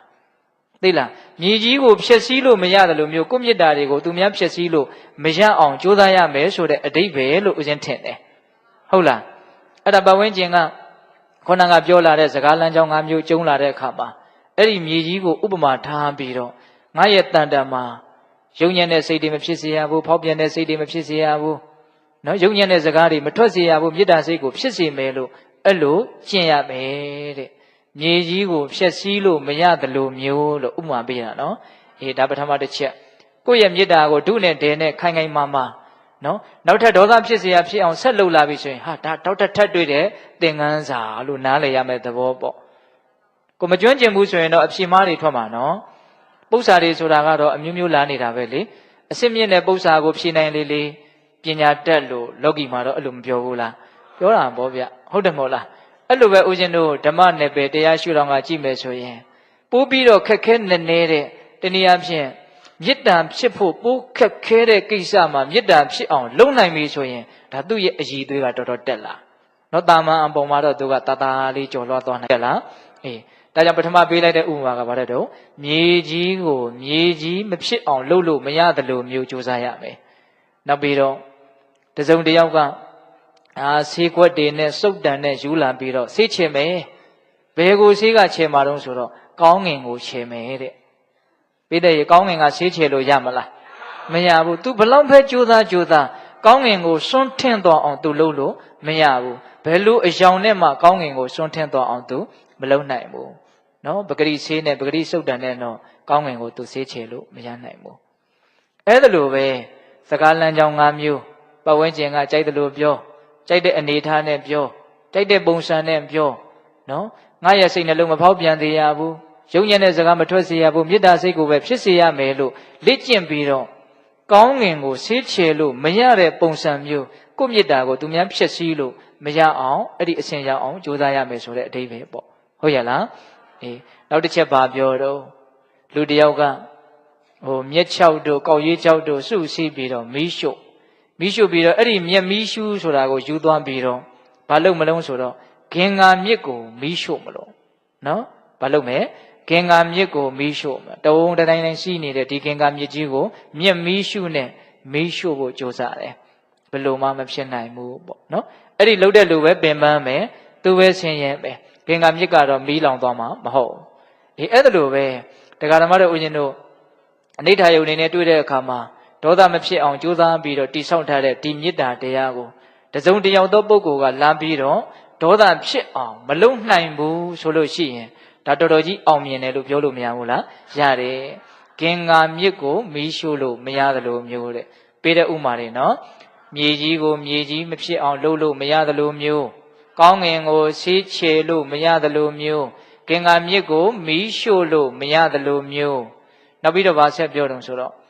့အင်မတန်နူးညံ့တဲ့နော်ထုထောင်ထားတဲ့ကြောင်ရည်အိတ်ဆိုတာရှိတယ်တဲ့ကြောင်ရဲ့အရေကွန်ကြောင်မွေးကလည်းနူးနူးညံ့ညံ့လေးပေါ့အဲ့ဒါကိုထုပြီးတော့ပြော့နေတယ်အဲ့ဒါကိုဒုတ်တို့ဘာတို့နဲ့ရိုက်မိတယ်ခတ်မိတယ်ဆိုတော့ဘာအတန်မှမထွက်တော့အဲ့ဒီကြောင်ရည်အိတ်ကနူးညံ့လွန်းလို့အတန်မထွက်တော့နော်ဆိုကြပါစို့ဝါခွန်းလေးပါလေအောက်ပြုတ်ကျသွားတယ်တခုနဲ့ထိမိတယ်ဆိုရင်အဲ့ဒီဝါခွန်းကအတန်ထွက်သလားဒါကလူငယ်တွေနားလည်ဥမာပေးလိုက်တာနော်အဲ့ဒီကြောင်ရည်အိတ်ဆိုတာအဲ့ဒီဝါခွန်းနဲ့တောင်နူးညံ့တယ်အဲ့ဒီကြောင်ရည်အိတ်ကိုအတန်ထွက်အောင်လုပ်လို့မရတယ်လို့မျိုးကိုယ့်ကိုယ်လည်းပဲတစုံတစ်ယောက်သောပုဂ္ဂိုလ်ကစကားလမ်းကြောင်း၅မျိုးလမ်းကြောင်းတစ်ခုကိုစီးပြီးတော့ရောက်လာတယ်ဆိုကြပါစို့အဲ့ဒါအတန်မထွက်အောင်ကြိုးစားရမယ်ခုတက္ကရာမတို့ဦးဇင်းတို့တွေကအတန်တွေကထွက်တာပဲဟုတ်လားနည်းနည်းတော့ပြောလိုက်တာနဲ့မကာမိအောင်တော့အများကြီးတောင်ထွက်ပြတာမရှိဘူးလားရှိတယ်ဟိုကပြောတာကနည်းနည်းကိုကပြန်ပြောလိုက်တာကများဟုတ်ရလားအမှန်ကဘာပဲပြောမေတ္တာမပြတ်အောင်ထိန်းရမယ်ဒီနေရာမှာဦးဇင်းတို့ရဲ့စိတ်ထဲမှာတွေးမိတာလေးတစ်ခုပြောမယ်ကိုယ့်ရဲ့မူရင်းရက်တည်တဲ့အမြင်ဟာအင်မတန်အရေးကြီးမယ်လို့ထင်တယ်အရာရာတိုင်းကိုငါသီးခံဖို့ဆိုတဲ့အမြင်နဲ့ရင်ဆိုင်မယ်ဆိုလို့ရှိရင်အမြင်ကတစ်မျိုးပြောင်းသွားတာဗျသိလားဘယ်လိုအခြေအနေမျိုးပဲဖြစ်ငါသီးခံကြည့်လိုက်အောင်ပါအဲ့လိုလေးတာလှုပ်ကြည့်လိုက်ဟာအဲ့ဒါကစိတ်ဝင်စားတဲ့တစ်မျိုးကောင်းသွားအဲ့ဒီအမြင်မရှိဘူးဆိုရင်တော့ကိုကဘာဖြစ်တော့ဒါကိုဖယ်ပြစ်ဖို့ဆန့်ကျင်ဘက်လုပ်ဖို့စိတ်တူဖို့ပဲကိုကပြင်ဆင်ထားတယ်လို့မျိုးဖြစ်နေတာကိုဟုတ်ရလားဒါကြောင့်မကောင်းတဲ့အခြေအနေတွေတွေ့တိုင်းဆိုးဝါးတဲ့အာယုန်တွေကိုတွေ့တိုင်းဒါလေးကိုအမှတ်ရရမယ်ငါသီးခံကြည့်အောင်ပါဟုတ်လားကိုကတကယ်လို့သီးမခံဘူးဆိုလဲဒီအခြေအနေဆိုးကြီးကအခြေအနေကောင်းကြီးလည်းဖြစ်သွားနိုင်တာတော့မဟုတ်ပါဘူးဟုတ်လားသီးခံနိုင်လိုက်တယ်ဆိုရင်တော့တော်တော်ကိုအတွက်အများကြီးမြင့်မြတ်မသွားပြီဘူးလားမြင့်မြတ်သွားမယ်နော်ဘယ်ဘက်ကတွေ့အင်မတန်အကျိုးရှိပါတယ်သီးခံခြင်းကတကယ်တမ်းကတော့ဟုတ်ရလားဒါကြောင့်အဲ့ဒီအမြင်ကိုအခြေခံမယ်ဆိုလို့ရှိရင် ကိုယ့်ရဲ့အမြင်ကိုကစားမြင့်မြတ်နေတဲ့အတွက်ကြောင့်ရှေ့ဆက်သွားဖို့တော်တော်လေးလွယ်သွားတာပေါ့ခုတရားဓမ္မတို့ဦးဇင်းတို့ကအခြေခံကိုကစားအဲ့ဒီအမြင်ကိုတခါတလေမစင်သားမိဘူးနှလုံးမသွင်းမိဘူးပေါ့နော်ထစ်ကနေရှိရင်စိတ်တူဖို့ပဲကိုကပြင်ထားတာဟုတ်ရလားဒါကြောင့်မြတ်စွာဘုရားကဥပမာဘယ်နှမျိုးနဲ့မေတ္တာတရားကိုရင့်ကျက်ခိုင်မာအောင်တည်ဆောက်ရမယ်လို့ပြောထားတော့၄မျိုးဟုတ်ရလားမြေကြီးကိုမြေကြီးမဟုတ်အောင်လှုပ်လို့မရသလိုကောင်းငင်ကိုဆေးချယ်လို့မရသလိုကင်္ဂါမြစ်ကိုမီးရှို့လို့မရသလိုကြောင်ရည်အိတ်ကိုအတန်ထွက်အောင်လှုပ်လို့မရသလိုတဲ့ဟုတ်လားတွေ့ကြုံလာတဲ့အခြေအနေတွေကကိုယ့်ရဲ့စိတ်ကိုတူမသွားစေဘူးပေါ့ကိုစိတ်ပြက်မသွားစေဘူးပေါ့ဒါတော်တော်စွမ်းမှရမှာပါနော်ဒါလေ့ကျင့်ဖို့ပြုစုဖို့ပြိုးထောင်ဖို့ပြောတာပါဒီအခြေအနေကိုဦးဇင်းတို့လည်းပဲမရောက်ပါဘူးအဝေးကြီးပါဟုတ်ရဲ့လားသို့တော့မြတ်စွာဘုရားကဒီလိုဟောထားတယ်ဆိုတာလေးကိုကြားရသိရတာကိုယ့်အတွက်စိတ်ဓာတ်မှာအားမဖြစ်ဘူးလားဖြစ်တယ်ပြီးတော့လဲနီးလန်းတွေရောမရဘူးလားရတယ်လူဘဝရဲ့အနှစ်သာရကမကောင်းနေရာကနေကောင်းနေရာကိုသွားဖို့အဲ့ဒါလူဘဝရဲ့အနှစ်သာရလို့ထင်တယ်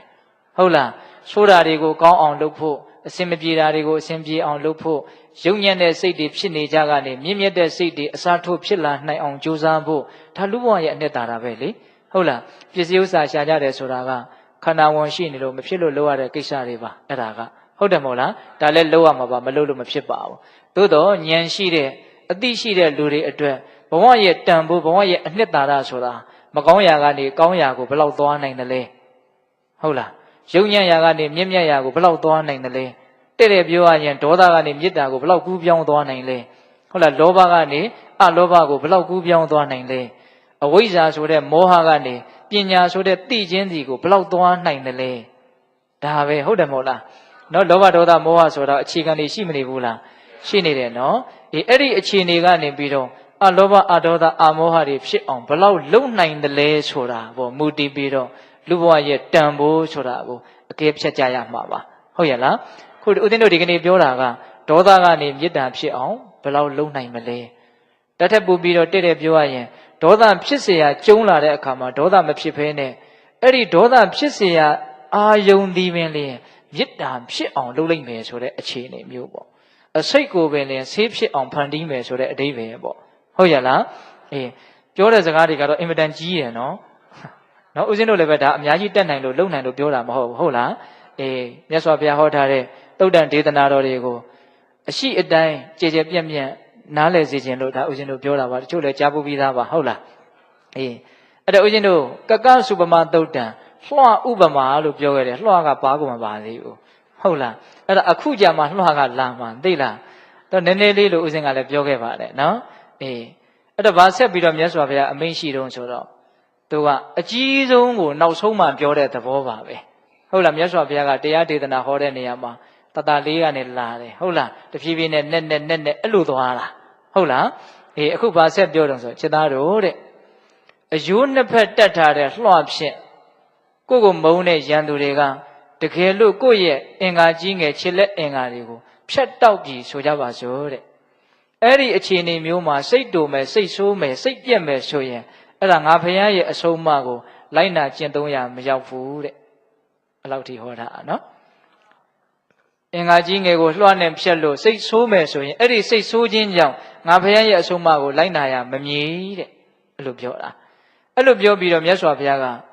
လောကကြီးမှာလွှတ်နဲ့တကယ်အဖြတ်ခံရတယ်ဆိုတာအင်မတန်ရှားပါတယ်တကယ်ကြီးမိုက်မြနော်ဒါကတော့တော်တော်ကိုမရှိသလောက်လို့ပြောရမှာပါဟုတ်ရဲ့လားနော်အဲ့ဒါကမြတ်စွာဘုရားပေးတဲ့ဟောလို့ရင်ဥပမာကအဲ့ဒီကိစ္စကိုတောင်အဲ့ဒါလိုဖြစ်အောင်လုပ်ရမယ်ဆိုရင်ဒီအပေါ်ယံကိစ္စလေးတွေကိုဘောင်းမဲ့ကြောင့်မလုပ်နိုင်ရမှာလဲဆိုတဲ့အနေအထားကိုပြောတာအဲ့ဒီမှာမြတ်စွာဘုရားကချက်သားတို့တဲ့ဒီစကားလမ်းကြောင်း၅မျိုးတည်းကကြမ်းတမ်းတဲ့အပြောတွေသင်ချက်သားတို့ခံရသလားတဲ့ခံရခဲပါလေနော်ဒကာဓမ္မတို့ဦးဇင်းတို့ရဲ့ဘဝမှာကိုယ့်ရဲ့ရှေ့တင်လာပြီးတော့ကိုယ့်ကိုအယုဒ္ဓအနတ္တတကယ်အသေးရပြက်အောင်ဂုံပြက်အောင်နှိမ့်ချပုတ်ခတ်ပြီးတော့ပြောတဲ့စကားဆိုတာကြုံရခဲ့ပါတယ်ခက်နေတာကအဲ့ဒီနည်းနည်းလေးပြောတာကိုပဲမခံနိုင်နေတာအများကြီးမလာဘူးနော်အများကြီးဆိုတာမလာဘူးနော်အဲ့ဒီနည်းနည်းလေးကိုပဲမရတာ နော်မြတ်စွာဘုရားကနည်းနည်းလေးမပြောနဲ့အများကြီးပြောရင်တောင်ရအောင်ကြိုးစားရမယ်လို့ပြောတော့အဖြစ်နည်းနည်းလေးကိုတော့မဖြစ်မနေရအောင်လုပ်ဆိုတဲ့အဓိပ္ပာယ်ပြောရမရောက်ဘူးလားရောက်တယ်ဒါကြောင့်တရားဓမ္မတို့ဦးဇင်းရဲ့ဘဝမှာလွှတ်နဲ့လည်းဘယ်သူမှလမ်းပြီးတော့မဖြတ်ပါဘူးဟုတ်လားတချို့ဆိုရင်တဘဝဆုံးသာသွားတယ်ဘယ်သူကမှသူ့ကိုလက်နဲ့လာပုတ်တာမျိုးမရှိဘူးနော်စိတ်တူလို့သာတူနေကြတာဟုတ်လားများသောအားဖြင့်တရားဓမ္မတို့ဦးဇင်းရဲ့ဘဝမှာစိတ်တူတဲ့အကြောင်းတွေကစကားတန်တွေအကြောင်းဖြစ်တာပဲများပါတယ်နော်စကားတန်တွေဆိုတဲ့နေရာမှာလည်းပဲတရားဓမ္မတို့ဦးဇင်းတို့စကားတန်ကိုခံစားရတယ်ဆိုတာထက်အဲ့ဒီလူကဘလို့စိတ်နဲ့ပြောတာလဲဆိုတဲ့စိတ်ကိုလှမ်းပြီးတော့ခံစားတာအဲ့ဒါလေးကိုနည်းနည်းတော့ဦးဇင်းကစဉ်းစားမိတာလေးပြောခြင်းသေးတယ်ဆိုကြပါစို့တစုံတစ်ယောက်ကကိုယ့်ကိုပြောလို့ကိုယ်စိတ်ဆိုးတယ်စိတ်တူတယ်ဘာလို့စိတ်ဆိုးတာတော့တာမန်ကြည့်ရင်တော့ तू ကငါ့ကိုအဲ့ဒါလို့ပြောလို့ဆိုပြီးတော့စကားတန်ကိုစိတ်ဆိုးတယ်ပေါ့ဟုတ်လားဒါပေမဲ့တေချာနှစ်ကြည့်လိုက်လို့ရှိရင်အဲ့ဒါကိုဘယ်စိတ်နဲ့ပြောသလဲသူ့ရဲ့စိတ်အထင်ကိုလှမ်းပြီးတော့ခံစားတာဦးဇင်းပြောတာသဘောပေါက်လားမသိဘူးဆိုကြပါစို့စကားဆိုတာသူ့ရဲ့အထင်ကိုဒါနှုတ်မြက်ပြီးတော့ဖော်ပြလိုက်တာပါပဲငါမင်းကိုဒီလိုထင်တယ်ဟောအဲ့ဒီချိန်မှာကိုကအဲ့ဒီအထင်ကိုလှမ်းပြီးတော့ခံစားတာနော်အဲ့ဒီအထင်ကြီးကတော်တော်ကြီးကိုစိတ်ပြည့်စရာဆိုရင်စိတ်တူမယ်ပေါ့တချို့မိဘတွေကကိုသားသမီးကိုပြောတာတွေပက်ပက်ဆက်ဆက်ပြောတာတွေရှိတယ်ဒါပေမဲ့စိတ်စေတနာကတိတ်ပြီးတော့မပါတော့တကယ်ထင်လို့ပြောတာမဟုတ်ဘူးဆိုတာကိုသိတဲ့အတွက်ကြောင့်အဲ့ဒါကိုတိတ်ပြီးတော့ခံမြင်တဲ့သဘောမရှိဘူးဟုတ်ရဲ့လားဘာလို့ဆိုသူ့ရဲ့စိတ်ကိုလှမ်းပြီးတော့သိရလေဟုတ်တယ်မို့လားခံမှန်းလို့ရတယ်အဲ့တော့ဘေးသက်ပေါင်းသူတော်ကောင်းတို့တကယ်တမ်းကလူတွေဟာစိတ်ချင်းခံစားကြတာများတယ်လို့ဦးဇင်းထင်တယ်ဟုတ်ရဲ့လားတခါလေတိတ်မပြောရဘူးအမူအရာလောက်နဲ့ကိုဒီလူကငါ့ကိုတော်တော်မုန်းနေပုံရတယ်အဲ့ဒါဆိုရင်ကိုကလည်းတော်တော်ကိုမကြည်မနှက်ဖြစ်ရတယ်ဟုတ်တယ်မဟုတ်လားအေးစိတ်အထင်နေနော်အဲ့တော့စိတ်အထင်ကိုတရားဓမ္မတို့ဦးဇင်းတို့တွေကဘယ်နဲ့ကြောင့်ပုံကြီးချဲ့နေကြသလဲ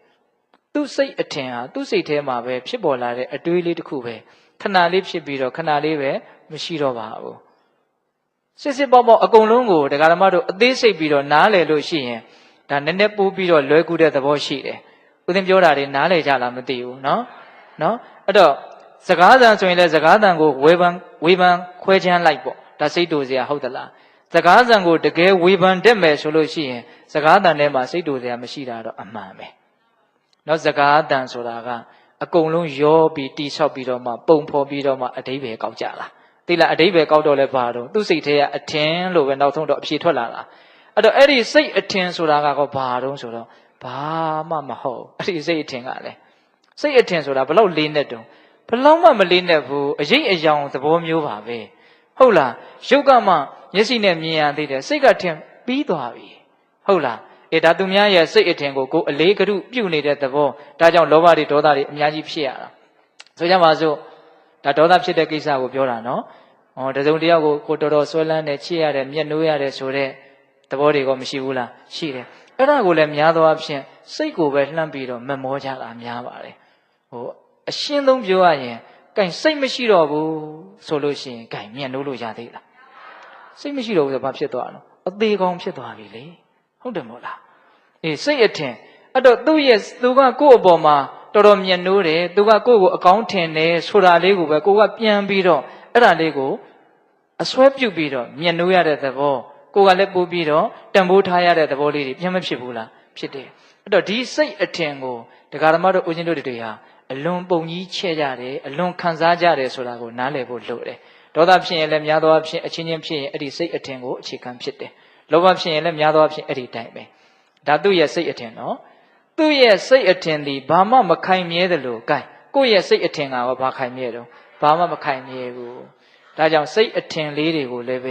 နည်းနည်းသဘောပေါက်ဖို့တော့လိုမယ်ဒါကပြောဖို့ရည်ရွယ်ချက်မရှိဘဲနဲ့ပြောလိုက်တာနော်အဲ့တော့ဦးဇင်းတို့တရားဟောတာတနာရီ15မိနစ်ရှိတော့မယ်ဟုတ်ရဲ့လာ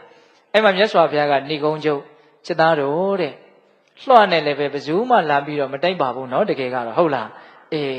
းလွှတ်နဲ့လာပြီးတော့ဖြတ်အောင်တောင်မှငါရဲ့အတွင်းတန်တန်စိတ်တက်ဖောက်ပြန်မသွားစေရဘူးယုံနေတဲ့စကားတွေမထွက်စေရဘူးမေတ္တာမပြတ်စေရဘူးလို့အဲ့ဒါလို့ကျင့်သုံးရမယ်လို့မြတ်စွာဘုရားကအမိန့်ရှိတော့အဲ့ဒီမြတ်စွာဘုရားရဲ့စကားတော်ကိုယဟန်တော်တွေကဝမ်းမြောက်ဝမ်းသာလက်ခံကြတယ်ကြည်နူးကြတယ်ဝမ်းမြောက်ဝမ်းသာရှိကြတယ်ဆိုပြီးတော့ကကစုပမသုတ်တံကိုဏိကုံးချုပ်ထားတာဟုတ်ရဲ့လား အဲ့တော့ဦးဇင်းတို့ဒီကနေ့ပြောတဲ့ကကစုပမသုတ်တံဟောရခြင်းရဲ့ရည်ရွယ်ချက်ကပါလေတရားဓမ္မတို့ဦးဇင်းတို့လောင်ကျွမ်းနေတဲ့ဒေါသမီးကိုငြိမ်းတတ်တဲ့နေရာမှာအထောက်အကူပြုစေဖို့ဟုတ်ရလားအဲ့တော့ပထမဘာပြောလိုက်တော့ဒေါသရဲ့အပြည့်9မျိုးတော့ဒေါသဖြစ်လာရင်တော့ရန်သူတွေနှစ်သက်တဲ့သဘောကျတဲ့ကိုမုန်းတဲ့လူတွေကြိုက်တဲ့အချက်ကြီး9ချက်ကိုမုန်းတဲ့လူတွေရဲ့စိတ်တိုင်းကြဖြစ်အောင်လုပ်ပေးရရောက်သွားတယ်အယုတ်ဆိုးစေတွေ့စေဆင်းရဲကိုချိုးနေ၍ပြက်ကွဲစည်းစိမ်ချွေရန်မိန်လျက်မိတ်ဆက်ပြက်လက်အပေဖြစ်9ရန်သူကြိုက်ဟုတ်လားဒါကြောင့်ဒေါသရဲ့အပြစ်ကိုမြင်မေတ္တာရဲ့အကျိုးကျေးဇူးကိုမြင်ပြီးတော့စိတ်ကောင်းနှလုံးကောင်းဖြစ်အောင်ကြိုးစားရမယ်အဲ့ဒါဘာတော့ကကစုပမသုတ်တံဟောရခြင်းရဲ့ရည်ရွယ်ချက်ပေါ့ဟုတ်လားဒါကြောင့်ကကစုပမသုတ်တံရဲ့အနှစ်ချုပ်ကိုတော့ဦးဇင်းတို့ပြန်ပြီးတော့မပြောတော့ပါဘူးเนาะဒါကြောင့်လူလောကကြီးမှာဏိကုံးချုပ်လေးပြောချင်တာကစိတ်တူစရာအာယုန်တွေကတော့ရှောင်လွှဲလို့မရနိုင်ပါဘူးဟုတ်လားစိတ်တူစရာအာယုန်တွေနဲ့တွေ့တိုင်းငါမေတ္တာဖြစ်အောင်ကြိုးစားမယ်ငါသီးခံလိုက်မယ်ဆိုတဲ့အမြင်ကိုအခြေခံပြီးတော့ရင်ဆိုင်မယ်ဆိုရင်တော်တော်ကောင်းမယ်ဟုတ်ရလားအဲ့တော့လူသားတွေဒီပင်လင်ချစ်စရာလူသားတွေဒီပင်လင်မုန်းစရာလို့တရားဓမ္မတို့ဦးဇင်းတို့စိတ်ထဲမှာအဖြေတွေကအဲ့လိုထွက်မနေဘူးလားထွက်နေတယ်ဘာကြောင့်အဲ့လိုအဖြေထွက်တုံဆိုတော့ကောင်းတာကိုမြင်ရင်မေတ္တာဖြစ်တယ်မကောင်းတာကိုမြင်ရင်ဒေါသဖြစ်တယ်မုန်းတယ်ဒါကြောင့်ကောင်းတာကိုရွေးချယ်ပြီးတော့မြင်တတ်တဲ့အလေးအကျင့်ရှိဖို့မလိုဘူးလားလိုတယ်အဲ့ဒီအကောင်းမြင်တဲ့စိတ်ကိုအခြေခံပြီးတော့ဖြစ်လာတဲ့မေတ္တာကိုပဲများအောင်ပွားအောင်ကြိုးစားပြီးတော့မြတ်စွာဘုရားဟောထားတဲ့မြေကြီးနဲ့တူအောင်ကောင်းကင်ကိုဆေးရည်လို့မရအောင်ကင်္ဂါမြစ်ကိုမီးရှို့လို့မရအောင်ကြောင်ရည်အိတ်ကိုအတန်ထွက်အောင်လုပ်လို့မရတယ်လို့မျိုးဖြစ်အောင်အဲ့ဒီအရှင်ထိရောက်အောင်သွားကြမယ်ဆိုရင်တော့တရားဓမ္မတို့ဦးဇင်းတို့ရဲ့ဘဝမှာချမ်းသာတဲ့ချမ်းသာမှာနိဗ္ဗာန်ဆိုတဲ့တရားနဲ့မနှီးပေဘူးလားနှီးမယ်ဒါကြောင့်ပေသပေါင်းတရားကောင်းတို့သည်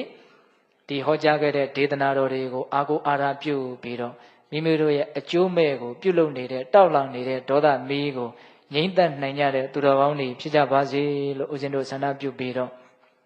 မေတ္တာပို့ပြီးတော့ဒီကကစုပမသုတ်တံလွှဥပမာတရားတော်ကိုအဆုံးသတ်ကြရအောင်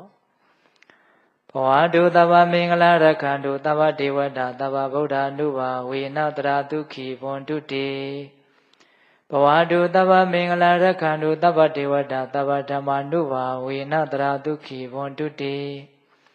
ဘဝတုသဗ္ဗမင်္ဂလာရခန္တုသဗ္ဗဒေဝတာသဗ္ဗသံဃာနုဘာဝေနတရာဒုက္ခိဘွန်တုတေဒေတုံမကသင်တရားနာပိသပေါင်းတော်ကောင်းတို့စာထအာလုံသောတတ္တဝအနန္တတို့အားသဗ္ဗမင်္ဂလာလောကီလောကုတ္တရာကောင်းဆိုသမျှမင်္ဂလာဝဝတိဘဝတုကောင်းစွာမသိဖြစ်တော်မူကြပါစေတည်းသဗ္ဗဒေဝတာမိမိတို့ခန္ဓာကိုယ်မှာစောင့်ကြနေကြကုန်သောနတ်မိမိတို့အိမ်မှာစောင့်ကြနေကြကုန်သောနတ်မိမိတို့သာသနာမိမိတို့ကဘာမှာစောင့်ကြနေကြကုန်သောနတ်မြတ်နာကောင်းတာပေါင်းတို့ကလည်းပဲရက္ခဏုကောင်းစွာမသွေစောင့်ရှောက်တော်မူနိုင်ကြပါစေတည်းသဗ္ဗဗုဒ္ဓ ानु ဘာဝေနကင်းငါဝါလူသေးစုမကပွင့်တော်မူကြတဲ့သုတ္တတဘာဘုရားရှင်ကိုယ်တော်မြတ်တို့ရဲ့တကုတေဇောအနုဘောတော်တို့ကြောင့်၎င်းသဗ္ဗဓမ္မာနုဘာဝေနမဲလီရန်ဖိုးလေးရန်နိဗ္ဗာန်ပရိယတိဟုဆိုသောစေတံတော်တရားတော်မြတ်တို့ရဲ့တကုတေဇောအနုဘောတော်တို့ကြောင့်၎င်းသဗ္ဗသံဃာနုဘာဝေနမေကတံလေးရောက်ဖလက်တံလေးရောက်ဆိုသောရှေယောတော်ရိယသံဃာရှင်မြတ်တို့နဲ့တကွာသီလဂုဏ်သမာဓိဂုဏ်ပညာဂုဏ်တို့နဲ့ပြည့်စုံတော်မူကြတဲ့သမုဒိတံဃာအရှင်ကောင်းရှင်မြတ်ပေါင်းတို့ရဲ့တကုတေဇောအနုဘောတော်တို့ကြောင့်၎င်းတရားနေရောညပါဘေခမဆိုင်ခြင်းရှိတိုင်းဒုက္ခိကိုစိတ်နှပြချမ်းမှာချမ်းသာခြင်းရှိကြကုန်သည်ဘဝတုကောင်းစွာမသွေဖြစ်တော်မူကြပါစေတည်း